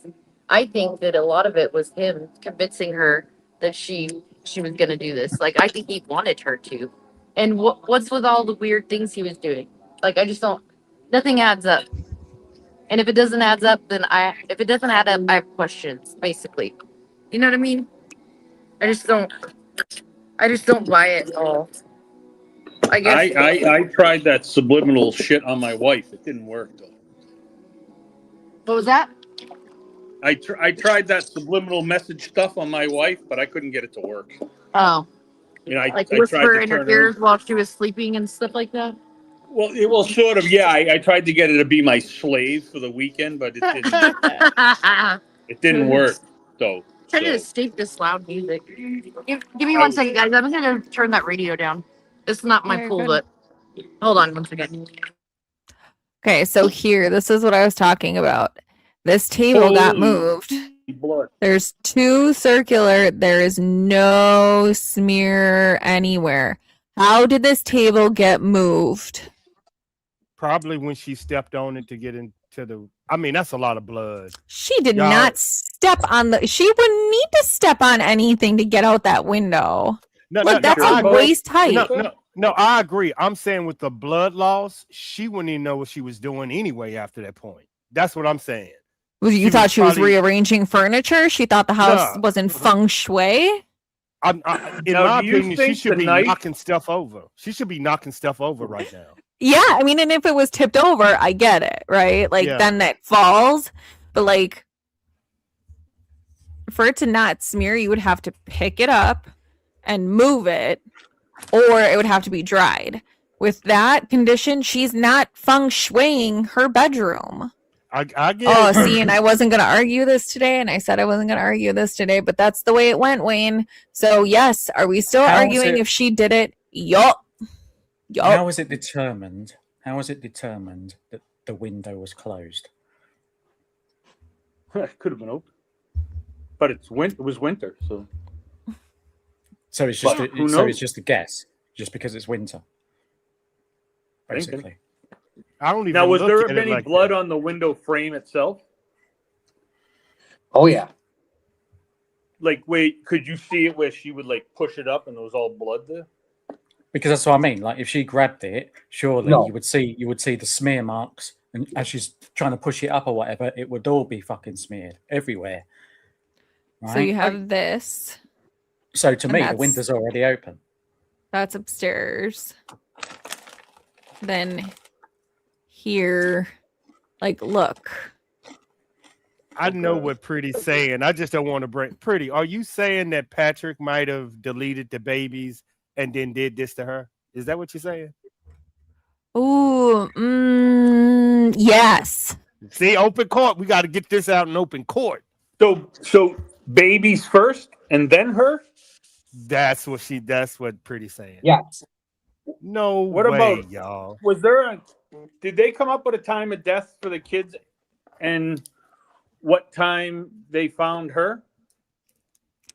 Well, he found her. And you know what's weird is that he found her and she allegedly, in her condition with her sliced it up neck and falling out a window, apparently said the kids are in the basement. Okay. But he didn't go in the basement. He did go in the basement, but the paramedics like saw him with one of the kids in the basement. I can't remember how that exactly went. But when he called 911, he says, he killed the fucking kids.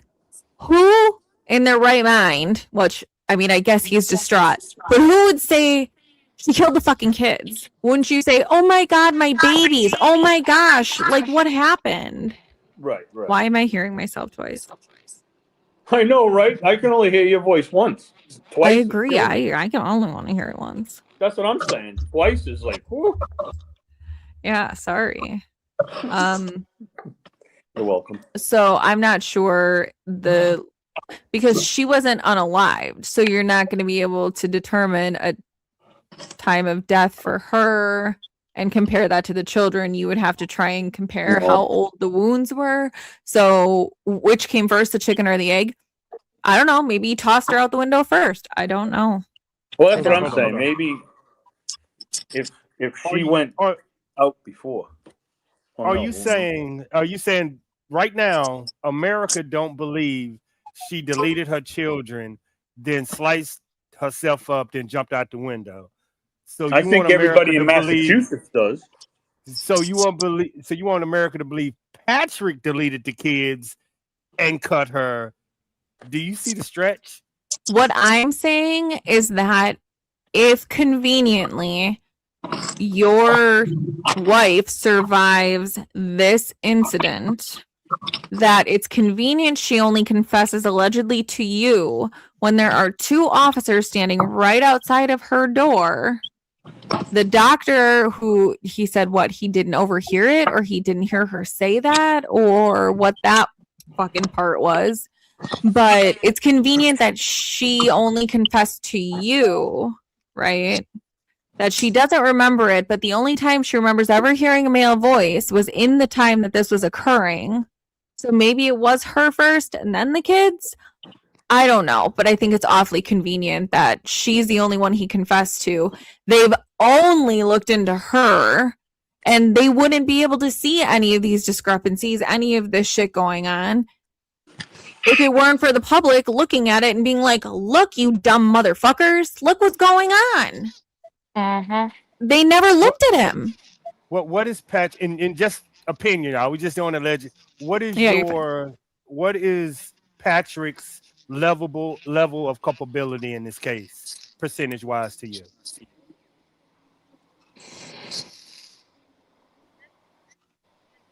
I'll take 100%, Alex. I mean, angel eyes. Okay, this is what I said. Okay, I will argue just what the jury is facing if that's the route we want to go. We can table the Patrick thing. I'm more than willing to discuss if we're saying that she was responsible, because I'm not obtuse and I'm not ignorant. If that's what they're facing right now, do I think that Massachusetts has a responsibility to look into this? Yes, because what I will say is that there are 3 children looking down from heaven right now that want the right person to go to jail for that or be responsible for that. If that's her, fine. But does he need to be looked into? Hell fucking yes. So if you just want to go argue at what the jury is facing, I'm more than happy to table Patrick. He can go over there. He can sit in the corner and think about what he did or didn't do, allegedly. And we can talk about the topic at hand. I thought as soon as I see it, I said both, and I stick with both. Both new for me.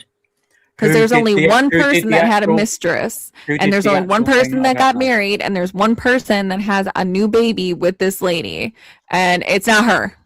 So if he didn't do anything at the crime scene, are you still giving him a percentage? I know you are, but other than that day, are you saying he should have did more? There you go. There should have been an investigation. I got you. I got what Pretty is saying. I got it. There was zero investigation. Yeah, but wouldn't they showed up, said she did it, believed him, and then that was it. There was no looking in any other direction and there should have been. There should have been, yes. There should have been more pictures. There should have been more investigation into this. And just like there should have been. Look at your email. I sent you the link. There's got to be.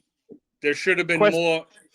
Hold on. There should have did Massachusetts, the police, the doctors, mental health, whatever, needed to do more. Child services needed to do more when she threatened that at Thanksgiving, right then and there. Everybody needed to do more. Right. You know? So it's everybody's fault. It just so happens the 2 cases that I started with happen to be conspiracies. Okay. It's not a conspiracy, it's stupidity. It's lack of investigation. This is one thing that I want to know, okay? Because there are things that can be used that will not show up on a regular toxicology screen, things that will not be tested for. I think GHB is one of them. Also, I'm sure chloroform. What has the shortest half-life that could make someone incoherent enough to hear his voice, to think maybe she did hear a voice and it was his? Okay, so she's hearing a voice, she's incoherent, she's not capable of really doing anything but being a lump on a log when he flings her out the fucking window. Because we also know that he changed his clothes and his fucking shoes in between the store, if it was him, and the takeout place. Why? What the fuck? I mean, propofol would be another one. Propofol? But y'all are forgetting the level of violence. And that's what I'm good at violence. If he was able to do that to his own children, she shouldn't even be here right now. You know what I'm saying? If he tried 3 different means of getting rid of her, just because he wasn't successful didn't mean he didn't want her here. But he was probably fucking pissed when he got down there and saw she was still alive. But the minutes, I'm saying, if he had time enough to do what he did, come home, strangle 3 babies, and then slice 2 hands and a throat, she wouldn't have made it. You know what I'm saying? The level of violence he was capable of doing in that moment. It's crazy. I mean, define the different modalities too, right? Like, that's crazy. It is known that women do not commit acts like this in a gruesome manner, okay? They don't tend to unalive themselves in a gory fashion. If she's going with the unaliving by the not breathing route, asphyxiation, why didn't she unalive herself and unsubscribe by, why choose a different mode to get you to the same place? And then when that doesn't work, you don't take pills, you don't try to make yourself just permanently go to sleep. You do that didn't work. You do this, that doesn't work. Then you jump out the fucking window? Make sense. That's what crazy people do. That's all I got. That's all I got. We'd be here all fucking day.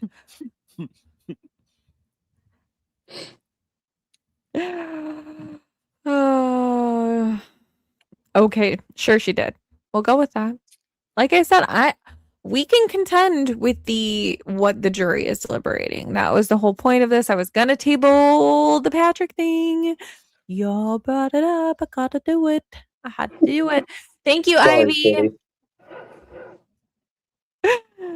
But I mean, okay. Even if he had nothing to do with it, okay? Even if he didn't, right? Do you guys believe, just even based on the few things that I just brought up right now, do you think that the state of Massachusetts has a right and a responsibility to at least look into it? No. Okay. Not If now. you come I back think they guilty. should have done it then. Yeah. I agree. So you think that's case closed, done, enough said. Next question. You don't think that they could go after him for any sort of negligence or responsibility in the matter? Is that what you're saying? I don't know how they could. You'll be open Pandora's box. You will be and in mental health we've tried this, that you will be saying to any spouse or any family member that knows a mental health patient is capable of doing something, if you don't act or react before you will be judged and criticized. It's too far of a leap, because we have like you said, Pretty, we have too many people in this world that actually suffers from mental health. And if you start attacking the people, the family, anarchy. So Rhonda was asking, she's asked a few times, so I'm going to answer that, and Wayne's kind of in the same breath here. So more times than not, the defendant is going to be told, probably more than once in very nice terms, what the consequences could be of them taking the stand in their own defense. They're going to be somewhat assuaged to not do that. First of all, I don't care who you are. I don't care if she did it. I don't care if I mean, I do care, but like, put that aside. She's still a mother. These are still her kids. Whether she was in her right mind or not, they would put those photos in front of her. They would pull out those murder weapons again. They would pull out that clothing again, and they would shove it down her throat. She couldn't even stand to hear that testimony sitting at that table. Could you imagine her being asked about it on the stand? She would lose it. She wouldn't be able to do it. And I don't know any mother that could. So, no. Also, you can implicate yourself because, again, lawyers are good at what they do. It's just their wheelhouse. They can ask you a question and make you look guilty as fuck, even if you didn't do anything wrong. So you have to be well-versed and coherent enough. And I'm pretty sure she had to be on tons of anti-anxiety meds to be able to sit there. So everyone that's like, oh, she got this blank look on her face, she doesn't look like she's there. Because who fucking could be? Who could relive this every day for 21 fucking days and be okay? She's on anti-anxiety meds. Do we all agree with that? Yeah. Yeah. Hopefully she's taking her SRI still. Yeah. She was probably on something like Haldol during the trial, honestly. I don't understand why he was never looked at. Surely you look at both. The least you do is look at both. The state failed in the investigation. The state failed in the prosecution. The state failed in the healthcare. The state failed at the crisis center. They live in the same house. It's the same kids. There's, you know what I mean. You have to check over and over again. You have to. So yeah, he does need checking out. She didn't want to see the evidence. She didn't want to see the crime scene. She didn't want to see her unalived children. She didn't want to see it. And the fact that she's already sitting there and facing trial for this, and she knew she was going to have to go through the trial anyways. I mean, she didn't confess in open court. If she confessed in open court, she would be in sentencing right now. They're not proceeding with the trial. So there may be something that she had to say to not see it, but it's not full stop. I did this, because she would just be in jail. She would be sentenced and in jail. She didn't just plead guilty. She unilaterally disarmed the fact that she did what she did to her kids, so that they didn't have to relive it in the courtroom. And it was a prosecutorial strategy. She is saying that she did say she didn't do this. That's not in court. She admitted she did. She pled not guilty. She pled not guilty, but unilaterally disarmed. About what? She's playing not guilty about what? Reason of insanity. Put that mental disease or defect. I get what you're saying, but do not say she didn't say she did this. She's saying she did this, but she is using mental health to say the reason she did this. She admitted doing this, so don't confuse them. She did this. Right. She's just using mental health is the reason that she did it, but she admitted to doing this. I'm saying that she's pleading not guilty. So what she did to not have to relive that and have it shoved down her throat was say whatever they said legally, whatever the legalese is for, I don't want to see this shit. I did it, because they're already saying that she confessed to it. So she's not acknowledging that. That's not what they're fighting against even. So I can acknowledge but that. if she 1 minute said that she didn't and the next minute she said she did, then that just goes to show her fucking how cuckoo she is anyway. So she didn't want to see it. She already knows that she's facing what she's facing. So what I'm saying is she wouldn't be going through trial right now if she confessed to the extent that they would be able to prosecute her as the court deemed necessary, right? She still had a trial. So there had to be some sort of legalese in there that says we're not going to show all of this shit to her, but we're still going to have a trial to see if she's guilty or not. Guilty by reason of mental defect. Whatever that language is, however you want to say it, that's what I'm saying. So I agree. She's got some sort of confession that apparently was only witnessed by one person and it's all hearsay, but whatever. Apparently that's admissible. We're going to do that today. That's what I'm saying. She said some sort of legalese that said, I don't want to see this shit, but we still have a trial. I don't know what that is. It's the Eddie Murphy crime, isn't it? Got thrown out of a fucking window. I believe she was crazy. I honestly believe it, that she was thrown. Ooh, what people are having a problem with is that 21 minutes, 41 minutes. They are saying what she's saying when she sent him to the store. That's what the case is hinging on. If she was saying, was it 54 minutes? Yeah. How many minutes? That's where the case is coming. When she sent him, did Patrick set something up to drive her crazy, or did she send Patrick away? That's the conversation.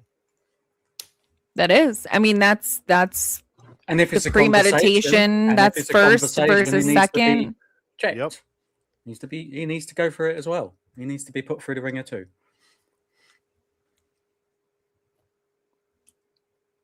So hold up, UK.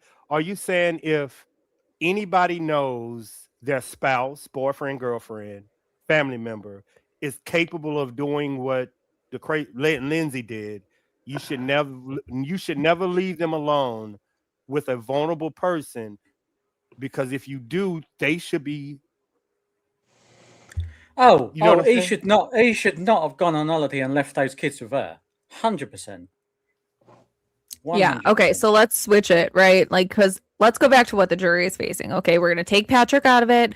We're going to leave it over there. We're going to take all of the whatever, leave it over there. Okay. Let's get back to the topic at hand, because this is what the jury is deliberating right now. This is what I wanted to talk about earlier. So go. Ready, go. Ready, go. What are we going?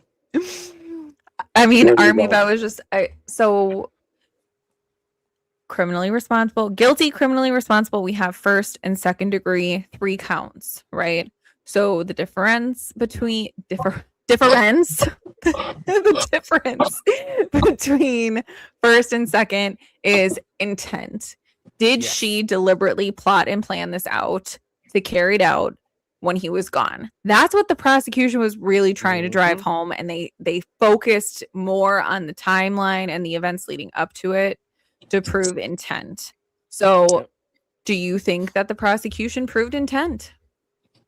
No, No. hell no.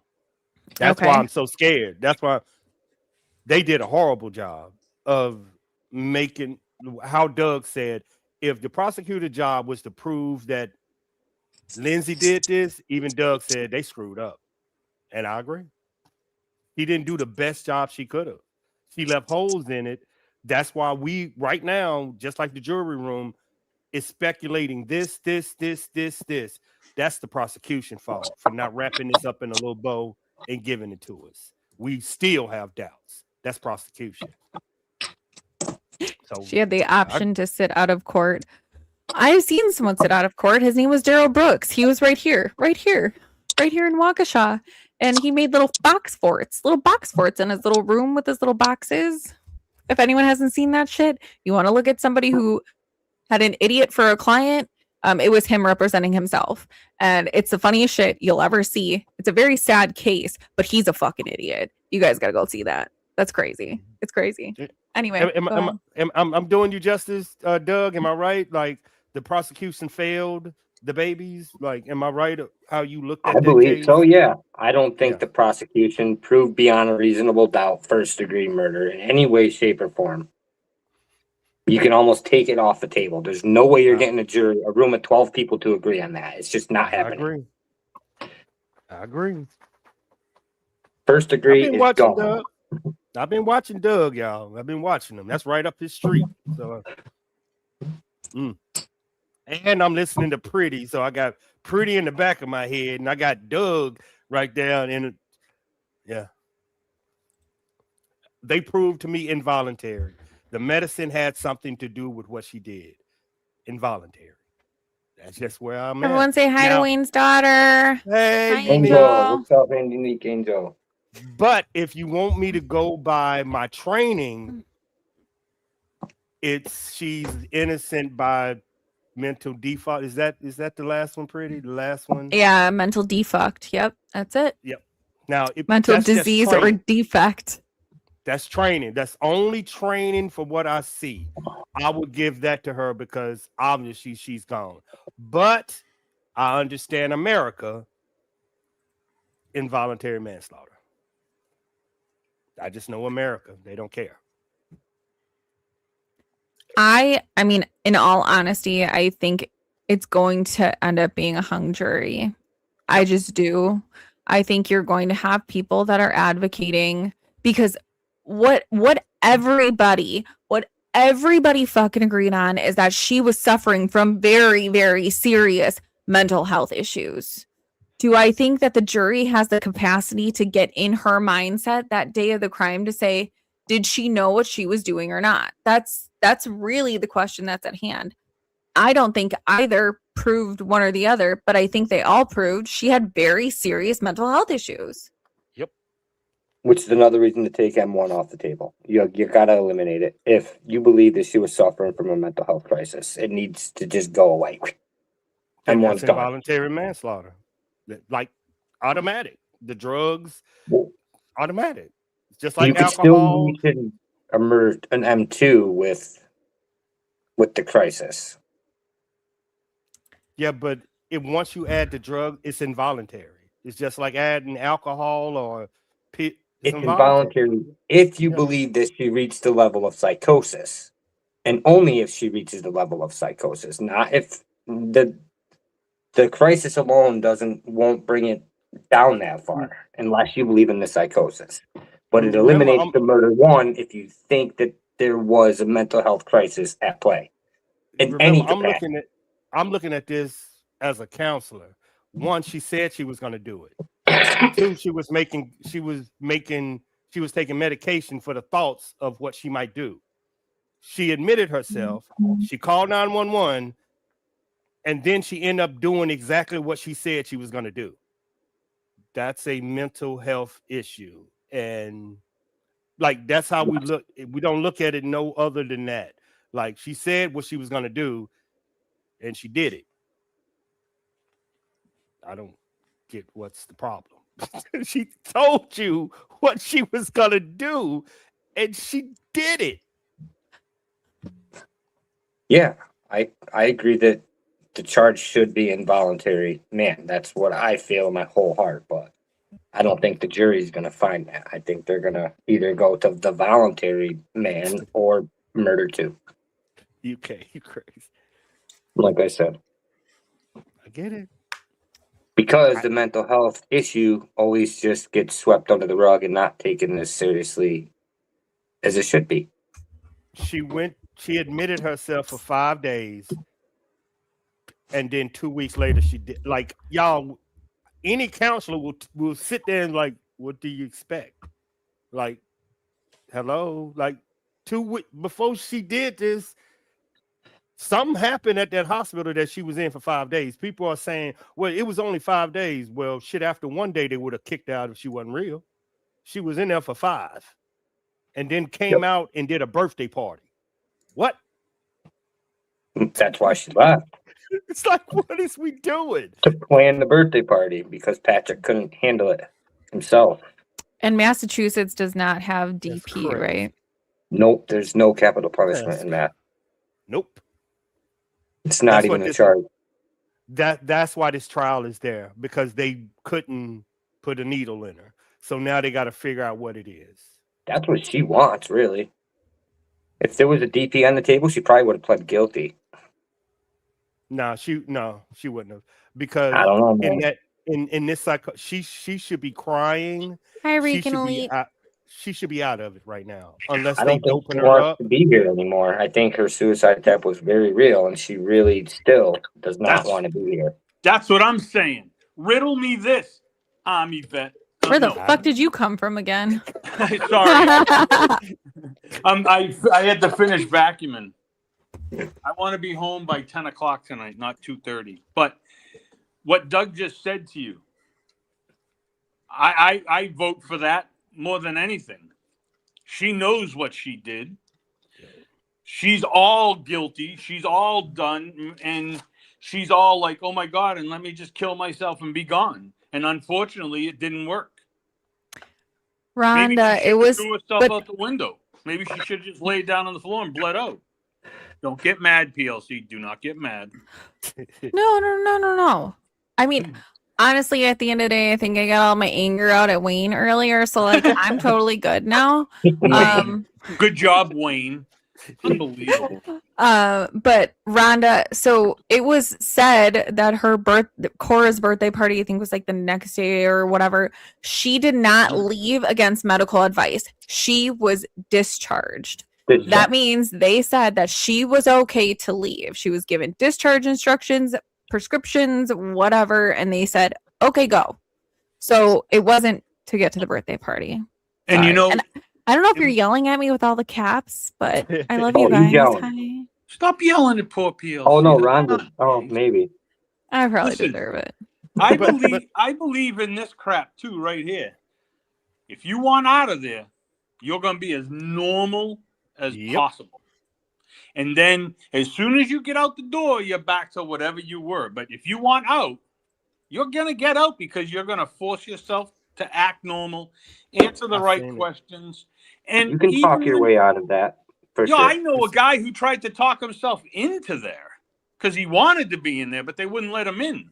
Both ways. This happened before. I mean, the veteran. It was a veteran that unalived his 3 kids the same way. They let him out of the VA. I don't know what this dude named, but y'all remember he put the bags around his kids' heads like he was back in Iraq and Afghanistan. But yeah, he was normal. He talked his way out of it too. Got his babies and deleted them. So this happened. Yeah, because you can. I mean, look at if you really want something bad enough. You don't have to shut up, Rhonda. I love you, and I love that you're here. You're fine. You can use all the caps that you want. You can put some exclamation points. You can put some exclamation points at the end of it. We're good. This isn't Shibby's channel, so you don't worry about the caps.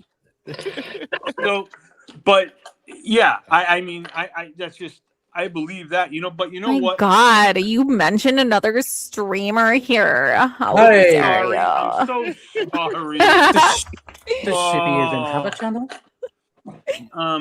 But you know I'm what just this kidding. did do? This opened up a lot of people's eyes. This just put Mass on the fucking block for screw up, and I don't know. So Let's what I try will it. say is she clearly, no one here is arguing that she was suffering from some sort of mental illness, right? Yeah. Yep. Yeah.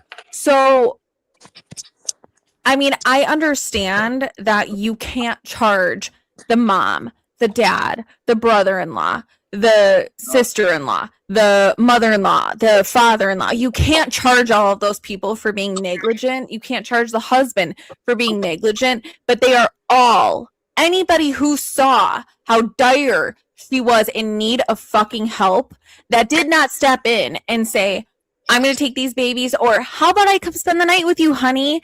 I'm going to come spend the night with you. I love you. Oh my gosh, I just want to see the grandkids. But you watch them like a fucking hawk. Okay. And as someone who's had to commit somebody that I fucking love that was dealing with a very serious mental health crisis, you step in when you fucking need to. You step in when there's a problem. So the fact that nobody did, you cannot tell me she's that good of a fucking actress that no one saw that this woman was allegedly, on the brink. And especially if she told people, that makes it worse. So I mean that to your point, if she told people, absolutely someone should have stepped in and said something. The fact that they didn't means that she was failed. They were failed time and time and time again. And don't peddle me that bullshit that she wasn't accepting treatment. If I would not have seen one more flag that said, I need fucking help. I mean, how many flags do you need that said, like, she should have been committed then? There's only she one. was asking for help. Thanksgiving dinner. Sorry, that's the one right there. All right. Problem. I mean, That's it. I even take postpartum out of it. I wouldn't have been surprised if he would have came home that day and found her deleted in a closet. She was there. She was at the mode. She was y'all. She admitted herself 2 weeks before this. She was already at the brink of this. Yep. Like I don't. Now replace her, y'all, with a veteran. If that veteran wouldn't have got help, y'all will be blaming the family for not helping. That's what Pretty is saying. Y'all, you have a person at that point, at that mode, all hands on deck. All hands on deck. That's what I tell my veteran family. Y'all, he's all hands on deck. That's your blood. That's your babies. So, I'm going to leave that comment on the screen, and I have to use the WC, and I'll be back. And Wayne, this isn't over. Never mind the children. Wayne, listen. I'll get in a plane. Where are you? You're in where? Where are you? God damn it. Go Let's dog. roll up. Georgia. Let's roll. Where's Georgia. JLR? Let's roll up. Georgia. Let's roll out and get there. Wayne, never mind the kids. Psycho. That's why I wanted all hands on deck, because of the kids. Look at it. We can go back and forth. Who's this? Who's that? Is she? Is she not? Listen, if I was in charge of this goddamn country, I would find a way to charge all of them. Family members, doctors, police, state, country. I don't give a shit. They all failed. And I'm not even going to say they all failed her. They failed the situation. They failed at what they are there to do. 911 call. I'm going to kill myself. We'll be right there, man. There's no question. Whether or not there was a 911 call or not. The suicide line. Oh, yeah, I'm going to kill myself. It was great seeing you. Bye-bye. 911, go to the house. There's no questions asked. That's it. You go. And you check this lady out. But here's the problem. If they go that day and she's okay, they're walking right away. Yeah, but you know, Chris. I know. Like ask any woman if they seen a man going through the exact same thing she Committed. did. The last thing they would do is leave their kids with that dude. No, I've committed. seen That it. guy's I gone. have seen it, y'all. So In have I. every VA hospital. I've seen it. These women are not gonna. So I'm wondering why Patrick somebody didn't slap him upside his head and like, you know what your wife is going through, dog. You might want to pay a little bit of attention. Well, not at his fault. It's her fault. But one of his brothers or dad should have slapped him upside. Dude, she say she's gonna hurt your children, dog. Wake up. You know what I'm saying? That. Warren. Right. Come they on, failed dog. the children. That's who they failed. The children. That's it. Or the family should have said, I need to come get these babies while y'all going through this. Well, the problem is that Let me have all of them. family services. Oh, Scrappy do. I'm gonna serve them right up on a silver platter for you. Let me just address what Wayne said. No one up here is saying that these 3 children deserve not to be here. No. But do I believe that they're looking down, first of all, saying, get the wrong person? Do I think they're looking down and saying, go get anyone? No, they're innocent. But they, especially if they knew their mommy was suffering from a very serious problem that she didn't know what she was doing, do I think they're like, get her, torture her, do what she did to us? No.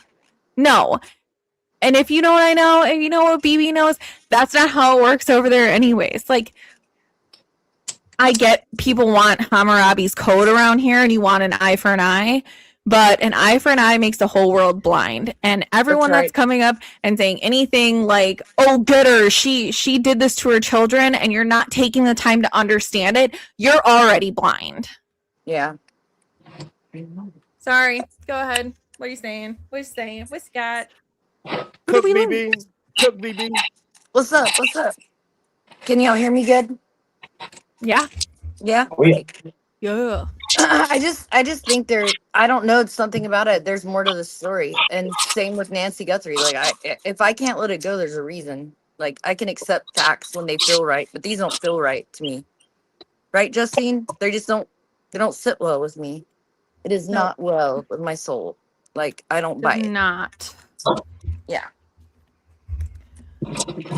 Sometimes Welcome in, it's just a Angel. feeling, though, you know?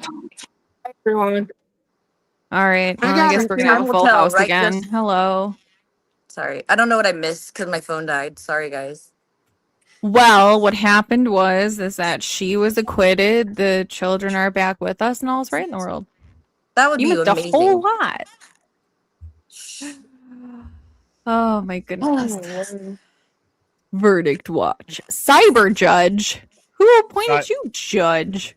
I'm using the internet right now. It is like 70% mistrial on the internet because nobody can agree on which.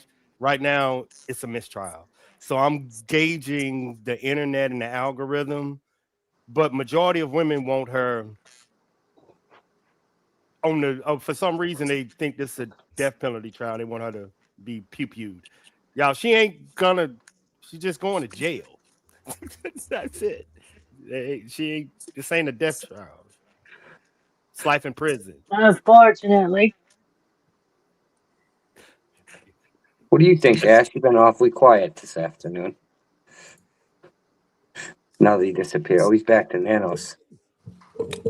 Nanos. No, what?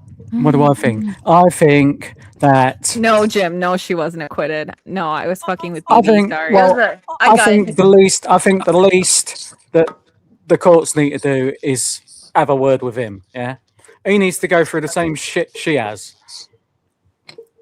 Amen. That's what I think. That's where I'm at. I think they're both involved. I think they both knew. To what extent, I don't know who done the deed, but for me, they both knew. They both need to go through the same shit, basically. Same process. Well, I'm glad everybody come around. I know. But miss there are Patricia. some people that didn't. Well, I know that one thing, it didn't make no sense with the kids being in the basement. And then she wound up upstairs. Like, I definitely have to say, whenever I lost that much blood, like literally to lift my arm was a chore. Just to lift it up, I couldn't even do it. Couldn't even get my arm. And she, I just want to say that, but it don't make no sense. no. And I was reading in the chat, this one person told me that the guy that, the lead investigator or the police or somebody is kin to the dude that she's married to. So that's another nano.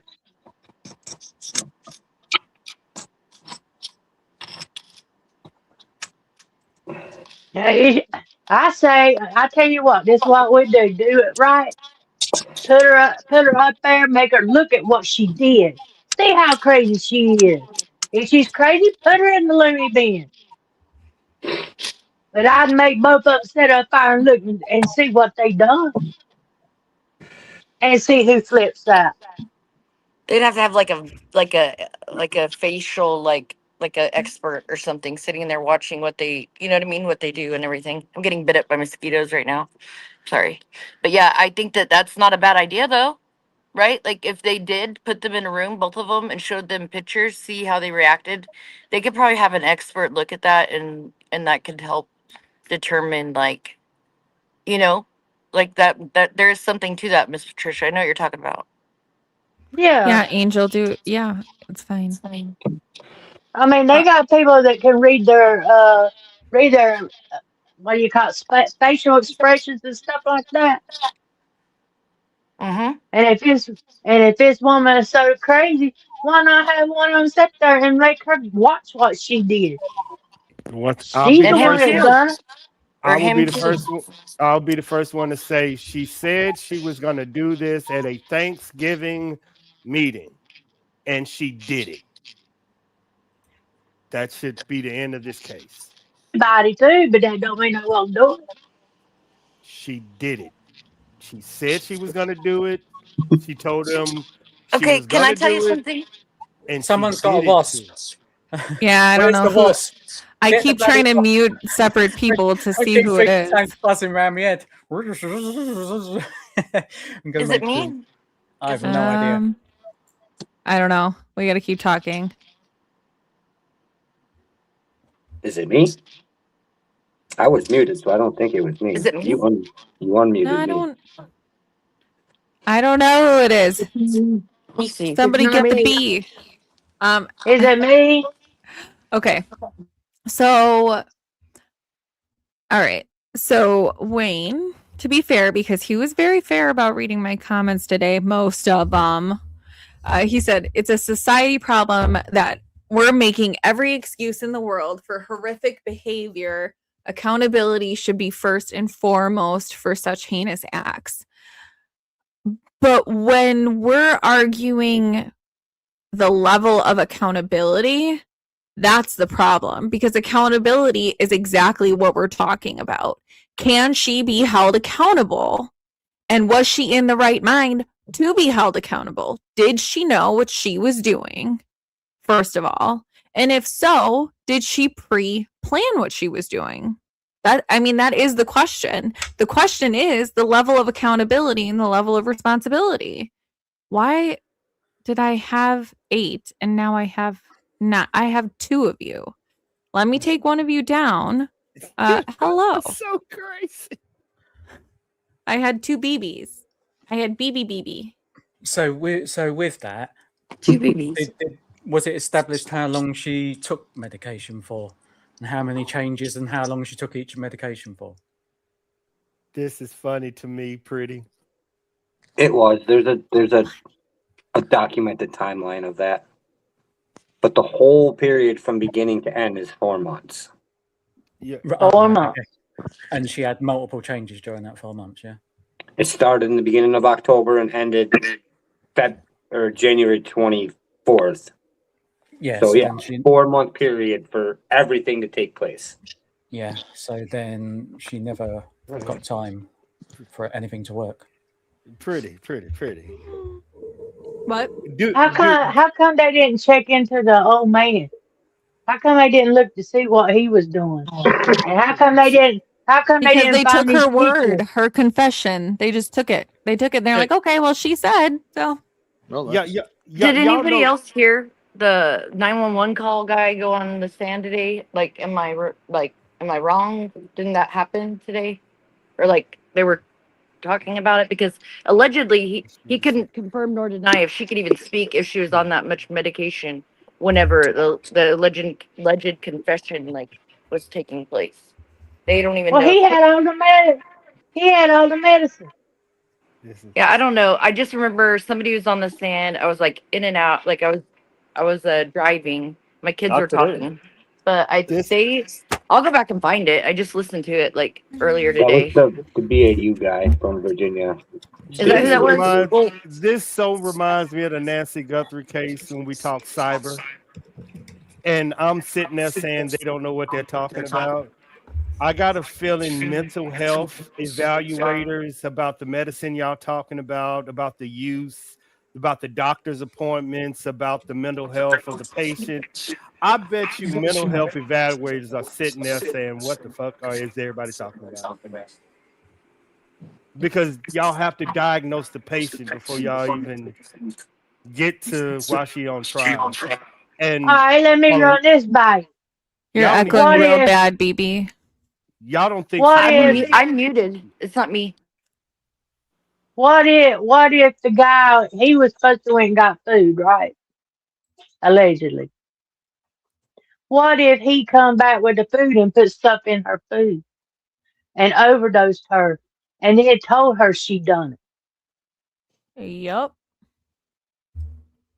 I don't think they ever got to eat dinner that night. I seen empty plates. Didn't she test levels extremely high though? All levels were at therapeutic levels except for the Seroquel, which was high. And Seroquel would have what sort of effect? Seroquel is the only antipsychotic medication she was on, and it is a tranquilizer.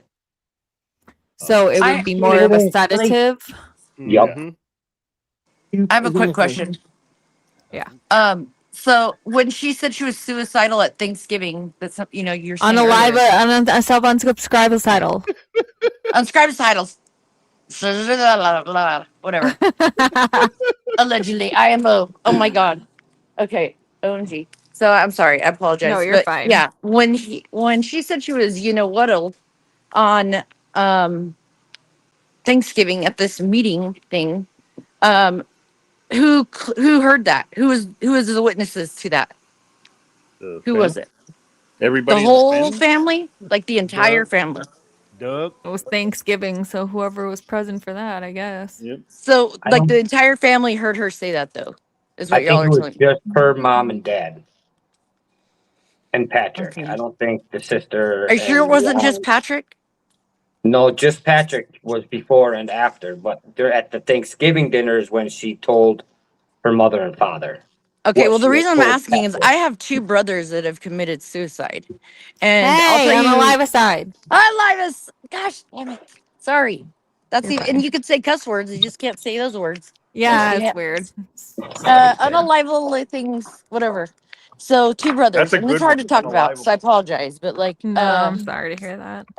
they don't tell you the plan and then do it. That's not the way it works. I'm sorry. No. I don't buy that for even half a second. I feel that people can say things, and when they say things, they usually don't do those things. Do you know what I mean? So the ones that mean it, they don't say anything. I think it's awfully convenient that maybe she had a day where she was having a bad day, and she made a statement like that about the unalival time, whatever you want to call it. God, Doug, what did she say exactly, Doug? It's when I'm she just saying told they the don't parents discuss that that she was everyone. having thoughts of hurting herself and possibly something happening to the children. She didn't Yeah, I come mean- out and say, "I'm thinking about unaliving the kids." expressed the suicidal ideation, and possibly something who is- You happening. said it to the kid. once, and then you just said it on top of saying it. I put an L in there. Let's speak in pig Latin. Pig Latin. Suicidal ace. No, does that work? I don't know. Ooh, I don't know. Suicidal? Nothing. On a live? That's my That's go-to. words are hard, okay? Self-unsubscribe, self-eject from Earth. Okay, they checked out. Let's call it that. When they talk about checking out, I mean, yeah, if they tell you they're checking out, they're probably not checking out. That's what I'm trying to say. That is very true. And they tell you to look for certain behaviors. That's giving away belongings. It's, saying like goodbye. It's things that aren't, I'm going to go do this, because if they have jumped on board with that idea, they don't want you to stop them. So they're not going to tell you.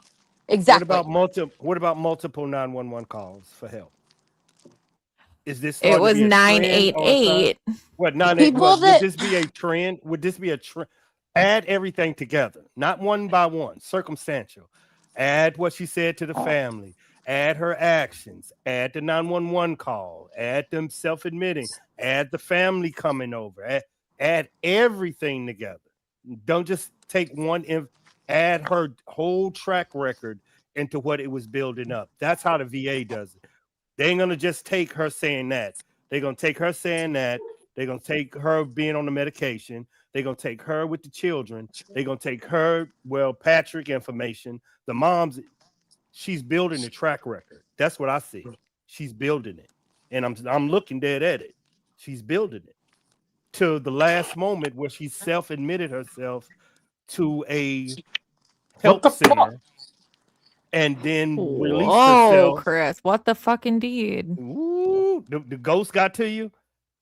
Oh no, it's Blair Witch. Yeah, Chris, you don't get scared, Chris, come back to it. Sorry, I apologize for the language. I had to get mad for a minute.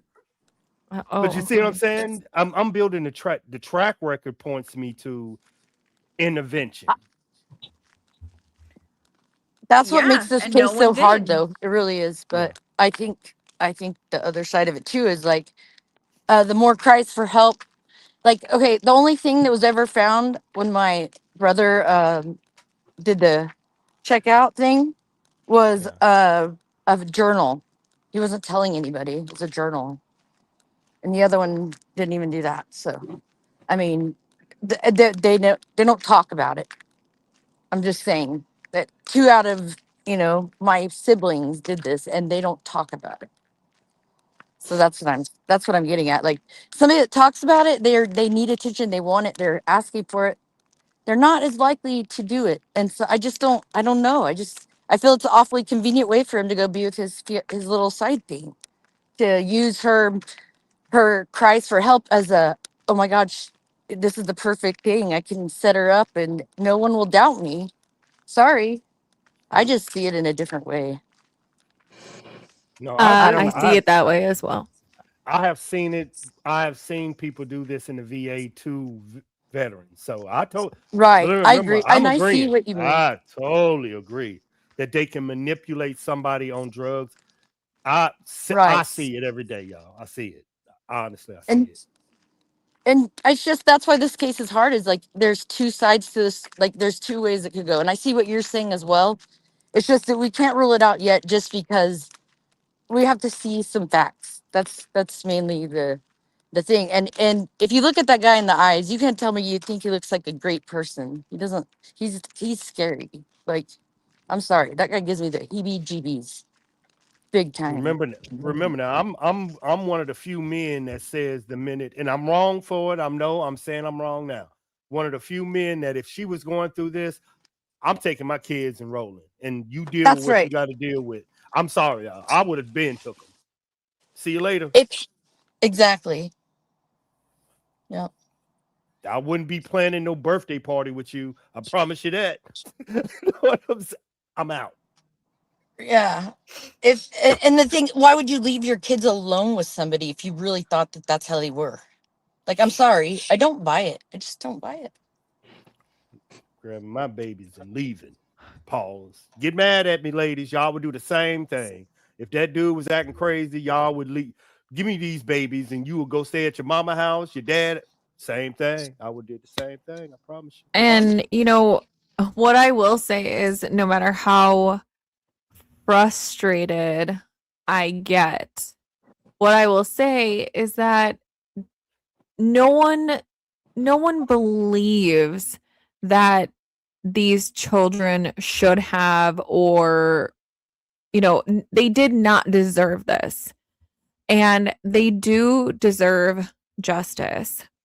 But my thing is the right person for the right situation. So if it was her, justice for them looks like, my mommy was broken, please fix her. They're not looking at it like, stick her in a 12 by 12 foot room and feed her bread and butter for the next how many effing years. If something is broke, it needs to be fixed. And it's not just her.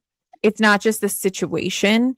It is a systemic failure that we keep stigmatizing mental health crises, and mental health issues. And pills do not fix the fucking problem. Not the whole problem. It may help with part of the problem, but it does not fix it. It is a band-aid for a suture situation. It needs to be treated as a holistic approach. You need to treat the behavior and the chemical imbalance that goes along with it. If you're not going to treat the whole problem, then don't treat the fucking problem at all. And if you're going to ignore the problem, because that's what I'm seeing, if we're just going to say they were unalived and they deserve justice, we're skipping over the entire problem and saying this is merely a homicide situation. If you're really going to take out the mental health issue itself and address that, then you are putting a band-aid over the whole fucking thing, and we might as well not even talk about mental health. So that is what I'm advocating for. Examine the situation and the circumstances that caused this to happen and prevent it from happening again. So if we're not going to look at all of the intricacies and all of the treatments and how can we do it better next time, that's an injustice. And that's an injustice to those children and all the children that are going to come after it if we don't figure out as a country how to fix the problem.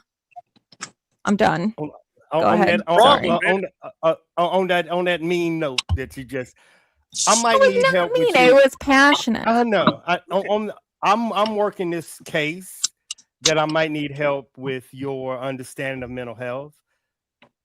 I put it in a private chat. And it refers to this. I want you to. Is it money? You can just send me that directly. It's a contract situation. Look at. Yeah, I want to know. I want to know if enhanced interrogation can be used as a mental defense. Post-traumatic stress. I'll just work with you later though. But this is the case on September 11th that is coming the United States like in the next month. I want to see how your mental health is going to work. I get with you. I see what you're saying. Yeah. Sorry, you'll have to go through me. I'm her manager. But it is a revamping, because it's not just mental health we're failing people. Okay, I'm not oblivious to that either. Our healthcare system is broken. Our mental health care system is broken.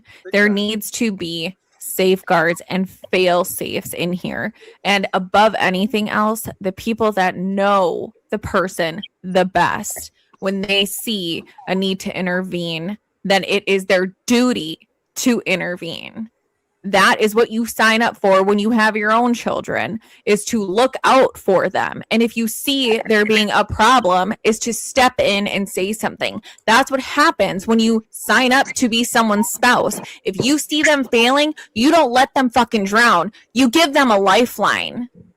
You freaking blow up that dinghy and you figure it out, right? Like, you sign up to be somebody's person, that person to lean on. And when that person isn't strong enough to lean on, then they need to lean on you. And it's your job to pick them up, just like a soldier in the field, right? No man left behind. That is your job as a family member, as a friend, as a spouse, as a husband, as a wife, as a brother, is to help your family member when you see that they're in a crisis. Now, do you Sorry. think people that are in a crisis and they've been brought to the mental health facility, do you think they should be allowed to sign themselves out? Depends on how bad it is. Say that again? It depends on how bad they are. No, it depends on law. I don't think they should be able to sign themselves out at all. This is the same Well, case if it's I'm working on.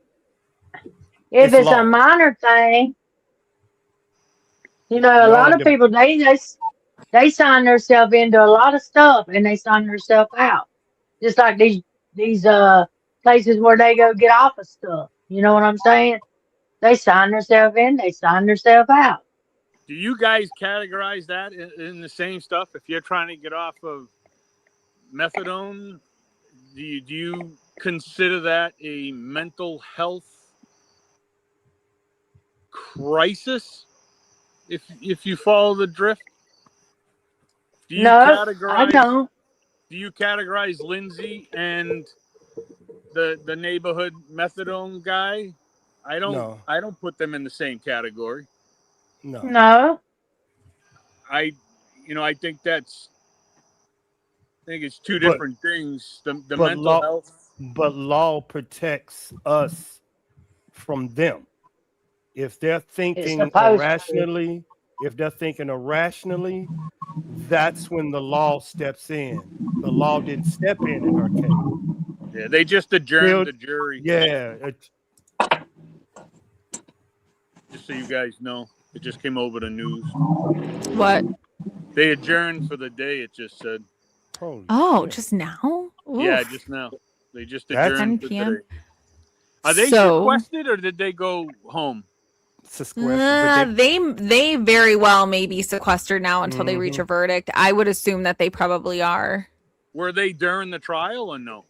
I don't think so. I don't think so. I don't think so. I thought they were, but I don't think they were. I don't think so either. I think they can. Wow. They can do whatever they want. This tells me it's either involuntary or letting her off. I mean, they're taking their time, so there's definitely back and forth. Because if they all thought she was guilty, we would have been back 3 hours ago, 4 or 5 hours. Mistrial. I mean, that's a possibility too. Doug, you're right. You're right, Doug. One of the most liberal states in the entire country. We're number 3. Doug. Only behind California and Colorado. Mistrial, Doug. Mistrial. Yeah, you're right, Doug. Yeah. Ain't no doubt. And I hope this is one of the judges that comes back and says, I understand that you can't reach a verdict, but get your ass back in there for the rest of the day and try to figure it out. You know what I mean? I hope he's one of those judges. Well, I can't believe that her lawyer didn't have them to investigate everything a lot more. The problem before is they even she went to admitted trial. it, you know? I don't care. They had to have the evidence. Why not just investigate everything? Why stop when she said stop? Well, if you're gonna go to court, and you're gonna represent this person, you want everything that you could possibly get to get them off, right? Even if she did say she did do it. Well, I mean, that's his job. It makes sense, but at that point, I didn't use at that point. Y'all are looking at I see how y'all are looking at it, but the accomplice isn't Patrick. It's the medication and the healthcare system is the accomplice. And y'all are putting it on Pat, but it's the medication, how she was taking it, the doctors, everything else. Patrick too, I get it. But the accomplice you should be looking at is the people that knew she was capable of doing this and didn't do anything. Yeah, exactly. I don't think the medication caused her to do this. Even if she was on that Seroquel, then she would have been sleepy. She could have barely walked if she OD'd on that stuff. I got you, Mr. So 12 active jurors, 9 women, 3 men. Yeah. Oh yeah. No, Justine, I Oh, got a so we question for you. stand a Well, chance then. Remember, Sorry, people are asking. Who stands a before she chance? Who's before we? she was even on medication, let's go back to the beginning. She admitted it to Patrick and her Yep. family. She was thinking about hurting herself and the kids. Don't put no drugs in this. Don't Nope. put a 911 call. Let's go right back to that moment. And then Right. she did it. Who you putting the blame on now? Her. Pat, him, both of them. Her. No. How can you put it on both of them? Because the reason why she was feeling the way she did was on account of what he was out doing. All right, take her out of it. Take her out of it. Okay, let's say it's me. We all get together. We're all hanging out, and I say, guys, I've really been down lately. I really just don't want to be here anymore. I think I'm just gonna unsubscribe from life. Are you guys gonna be like, well, sounds like a fucking you problem, buddy? Take No, care. I'm calling right then. See what I'm saying? That's what I'm calling. saying. And I'm now calling. add mom and dad to this that was in front of us saying this. That's my point. I mean, Then I don't she live did with it. y'all, but I guarantee you're going to call me every day and say, is there somebody with you? Is there somebody with you? All right, well, I'm going to figure out a way to come there if you don't have anybody with you. And I guarantee you, and I don't even know you guys. I mean, I know you guys, but I don't know you guys like that. Right. But I know you well enough to know you're not leaving me the fuck alone. I know that. No, not at all. None of you guys. Nobody. That's It why I doesn't go. matter. It just you don't do that. That's why I go back to Doug when he said that she did this, admitted this. Yes, twice in front of the times. family, and then did it on the phone with him. Right? I'm like, come on, Jim, where were guys. you ghost hunting? I need to know, Jim.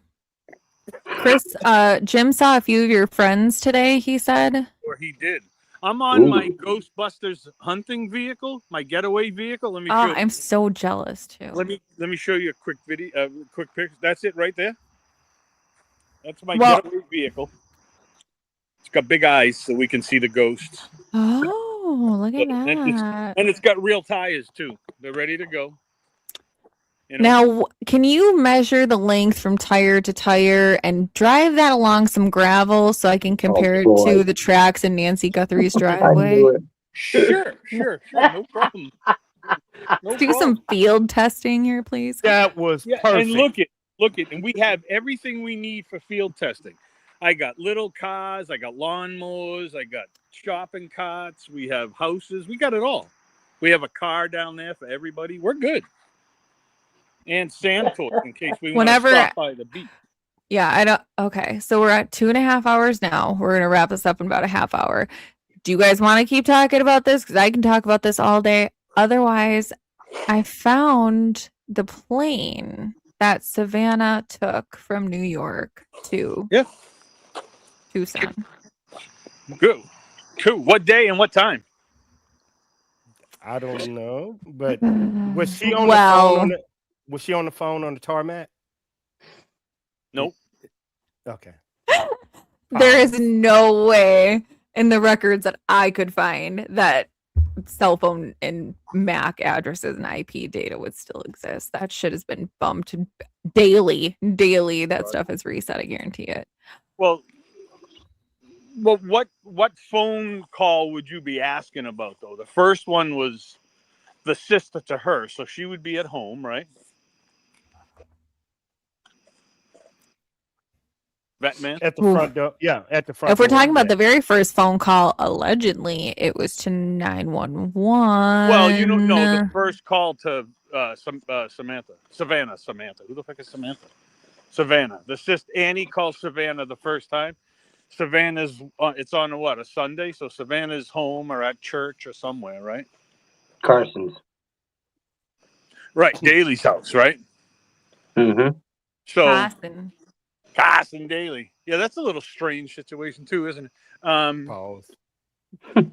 What'd you say? They had to call her multiple times. Yeah.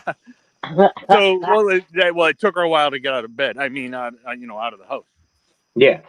But yeah, so the first call would be to her when she got home from Carson's, right?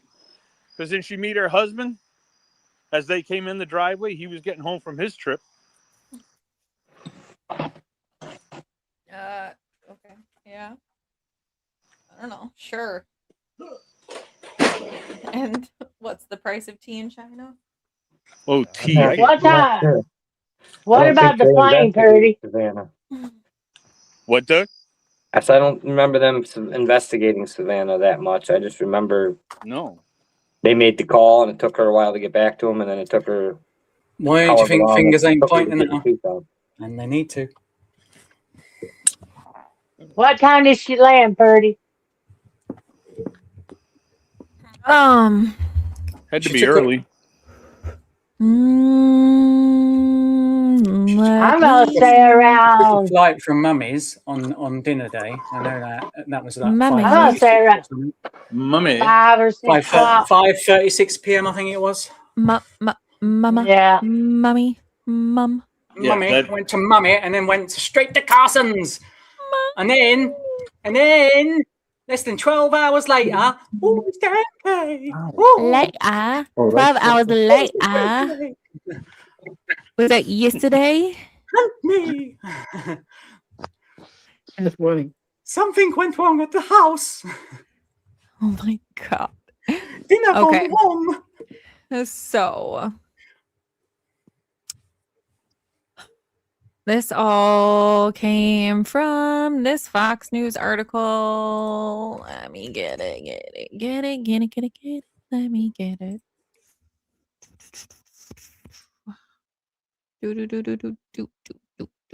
Did I lose you all? No, I'm here. I'm here. I'm here. I'm here. I'm I just just muting had- myself while I guzzle some juice. What, Jers? I had What's a theory Jers? about. I had a What theory flavor about Patrick, but Jers? since you're on Nancy now. I'm just. I think UK's on Army Best gummies. I fucking wish. I'm muted. Why? This is so weird to me. I don't know why this. My articles, everything is showing up weird today. I don't know why. I'm gonna UK. I'm gonna see can I get past customs. I'm gonna see what I can do. I'm gonna see can I get past customs. What are you? You get past that. It's easy. Pause. got- Pause. You can't be quiet. Don't tell her the secret. Don't be telling her the secrets. Okay. So she said I was putting stuff down. Kids were running around. My sister called me. Said it was around 2 p.m. in New York and noon back in Tucson. Savannah told her sister to call 911. She already had. Pima County deputies were at the home where they found concerning evidence, blood on the porch, back doors propped open, Nancy's valuables undisturbed, but still no sign of her whereabouts. Annie and her husband had already called local hospitals, hoping she'd been picked up by paramedics. Savannah called too. She said that was 2:00 in the afternoon, but I was on a plane at 7:30 to Phoenix. So here we go. So, oh, why did that do that? Oh, you stupid. Hold on, I gotta change this now. Boom, boom, boom, boom. There it is. Okay. So, and I said this. Okay, use this article, figure out timeline. So basically, it's like, okay, this is the most likely route it would get her there, because it also said she drove 2 hours to her sister's house, which means she didn't arrive in Tucson. She most likely arrived in Phoenix for it to be a 2-hour drive to Annie's house. So she gets 7:30, approximately Phoenix 5.5 is 4 hours. hours. New York to Phoenix is anywhere from 4 hours and 47 minutes to 5 hours and change. Yeah, so it says like 5 hours and 30 minutes to 6 hours. Yep. Fort Huachuca got its own private airline for special guests. So that would put her there around 9:30, 11:30, whatever. Okay, so I pulled all of the flights, Phoenix Sky Harbor Airport on the 1st, because you go that way, it's the 31st, you go this way. So all of these flights, and I looked and saw what time they were leaving, blah, blah, blah, blah, blah. This one would get her there at 10:48. So click on that, and it says that it left New York to go to Phoenix at 7:30 p.m. This is her flight. And it is on the 1st. I mean, take from it what you will. I look at everything and I'm like, is there a plane that landed that day at this time that left at that time? Like, that's what it is. The flight that she's talking about exists. Can I confirm that she was actually seated on said plane? No, I can't. But if we're going to go with this is the plane that she was on that day. United Airlines flight 494. Or no, it's a Delta flight. Sorry, 494. But out of JFK. What airlines in? You know, it's a shame we don't know somebody that deals with computers and stuff that could And find then- that information for us. You know what I'm saying? I wish I knew somebody like that. There were no flights that left out of the Quantico Marine Corps Air Facility on the 1st. However, they had 2 that left. Well, it's like 1. I think it's the same one, but left at 10:03 a.m. from there on the 2nd. And you cannot find out where they're going. And I did not find, because there like is a million fucking places for them to land. They could land at Davis Mountain Air Force Base. There's another Air Force Base over there. Some land in Phoenix, some land in Tucson. They can land at any fucking airport they want, basically. I didn't have time, nor did I care enough to figure out where the FBI landed, but I believe that they left on the 2nd.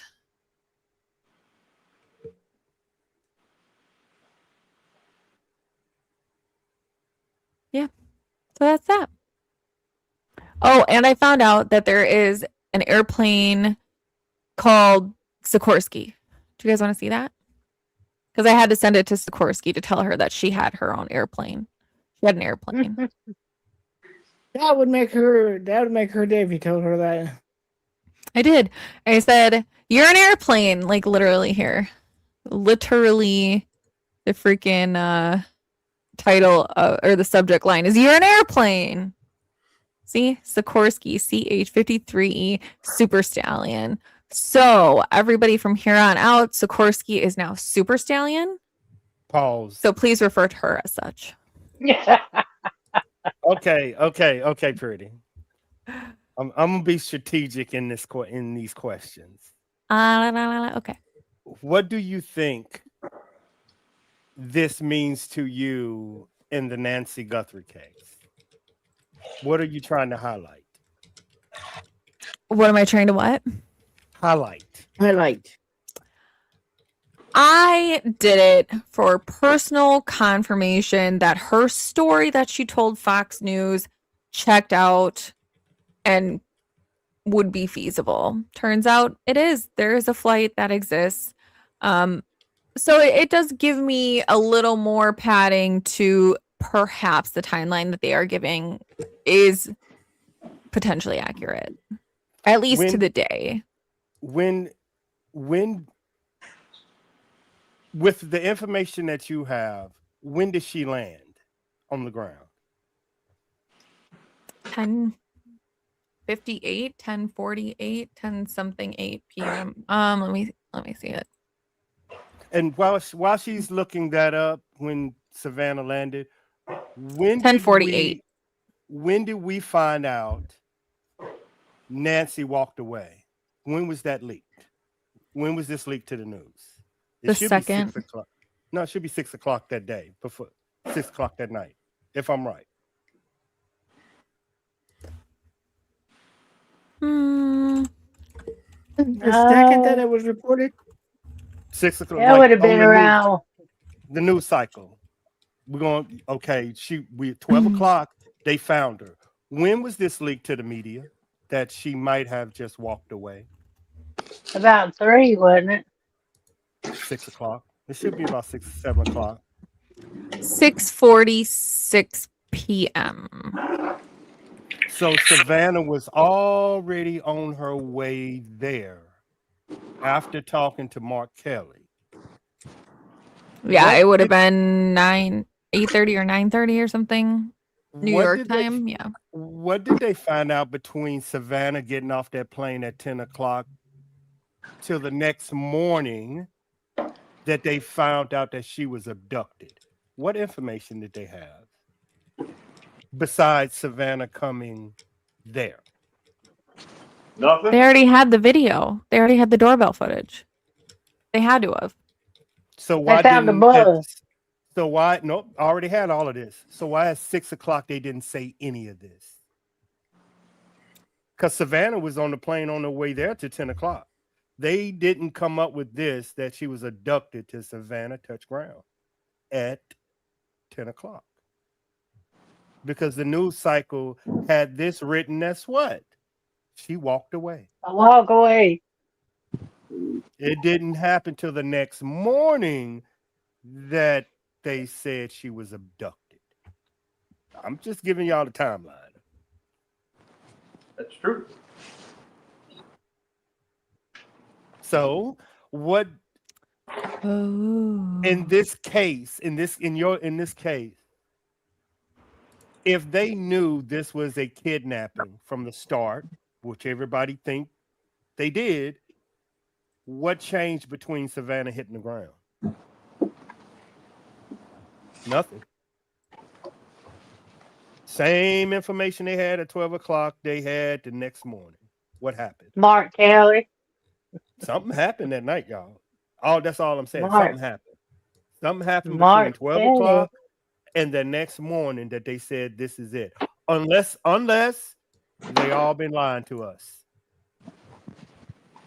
Mark Kelly and the FBI took over. That's the only reason. Don't make sense. Well, a certain little dicky bird knows something happened on the porch guy still photo because there's a certain something in the background there, and I won't tell you what it is. We'll show you at some point.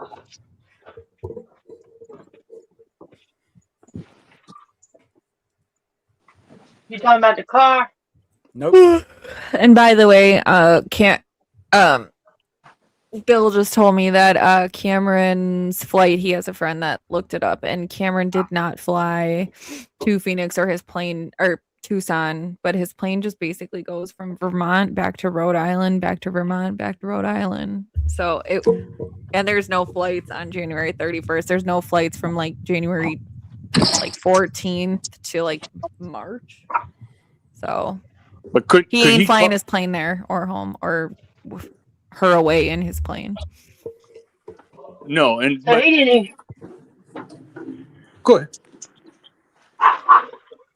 So he didn't even show up. No, he did. He just didn't fly his plane. I'm thinking he got a military flight. Could have. You know, Probably because went to Quantico. Hopped on a plane with them. But wasn't he already there? he was there when Savannah got to the house. He met Savannah Savannah met him as soon as she went in the house. So he was already there.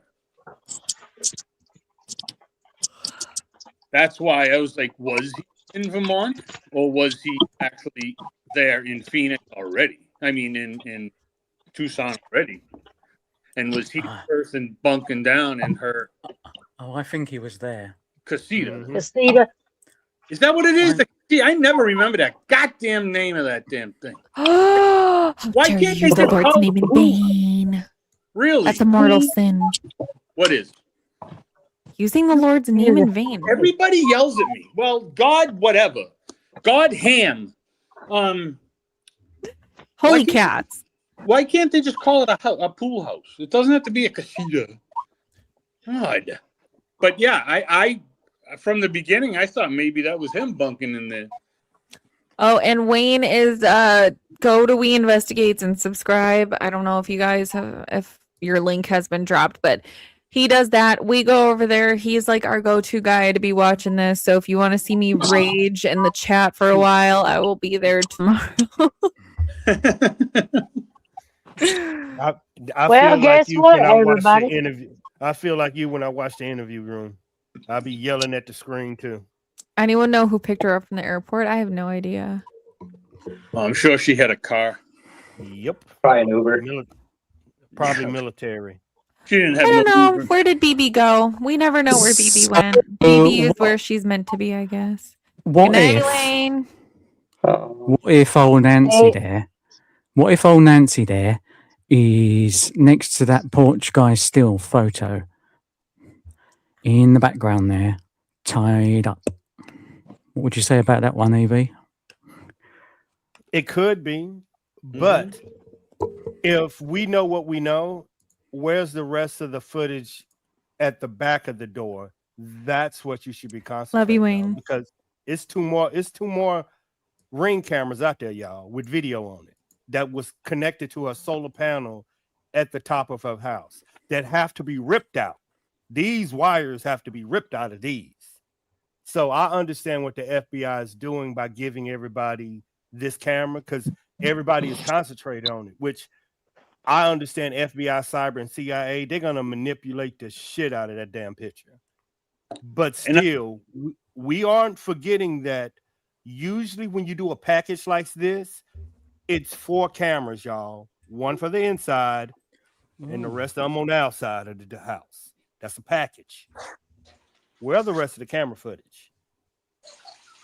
I get the front door, but I'm not interested in what you're giving me. I'm interested in what you were holding from me. And I can't get that. I can't even get the guys that installed her system. I can't get the name of the guy who installed her system. I cannot even get the date of the person that installed the system at her house. That tells me a lot. Right. Well, I mean, I would agree with the one camera in the house, because usually that's all you. I mean, unless you have this massive house. I mean, she doesn't have a massive house. The ghost. All right, Jim. I'm unsubscribing from your. That's it. I'm done with you. Really. BB, where are you?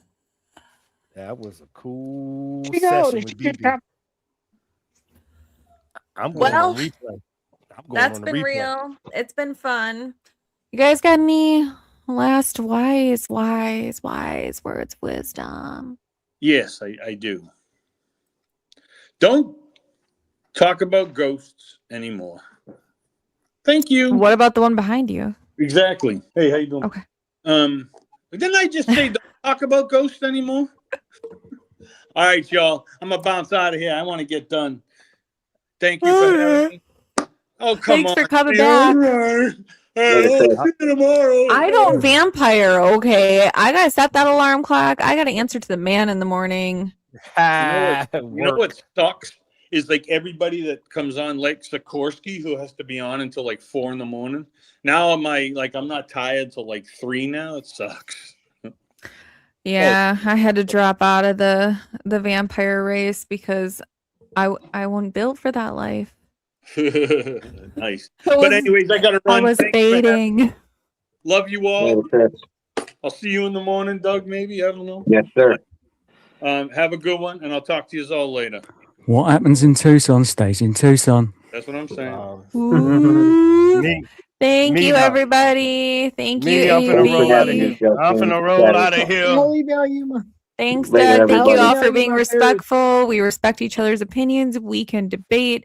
No one needs to be an echo chamber. But you do have to believe what I believe. No, I'm just fucking around. But yeah, no, thank you, everybody. Thank you, mods. Y'all are freaking wonderful. Go sub to everybody. Hit the like button on the way out. Subscribe. Become a member. We love our family here. And check out Rhythm and Clues. So he can get more subs. He's in a subscriber slump, and we feel very bad for him. So feel bad for him. Please go subscribe over there. He needs friends. Was that shameless enough? Was that a shameless enough plug for you? Okay, good. Perfect. Go get Nanos. Go give Nanos a sub. Tell him how much you don't like Nanos, because he also doesn't like Nanos. He doesn't like to look at himself in the mirror. It's really difficult for him, especially when he wears that ski mask. So All right, guys, don't snatch 84-year-old ladies out of their beds. Please look out for the ones that you love. Very serious note. You know that someone's suffering from a mental health crisis. Don't ignore it. Get them help and encourage them to get help themselves. With that, we will be on Jury Watch. We are on Jury Watch 2026, and we'll see you later. And next time I see you guys, we'll be in Mexico. So I'll be there. We'll be there Saturday. And yeah, so we'll see you in Mexico. Bye. Bye. Bye, Laters. Miss Patricia. We love y'all.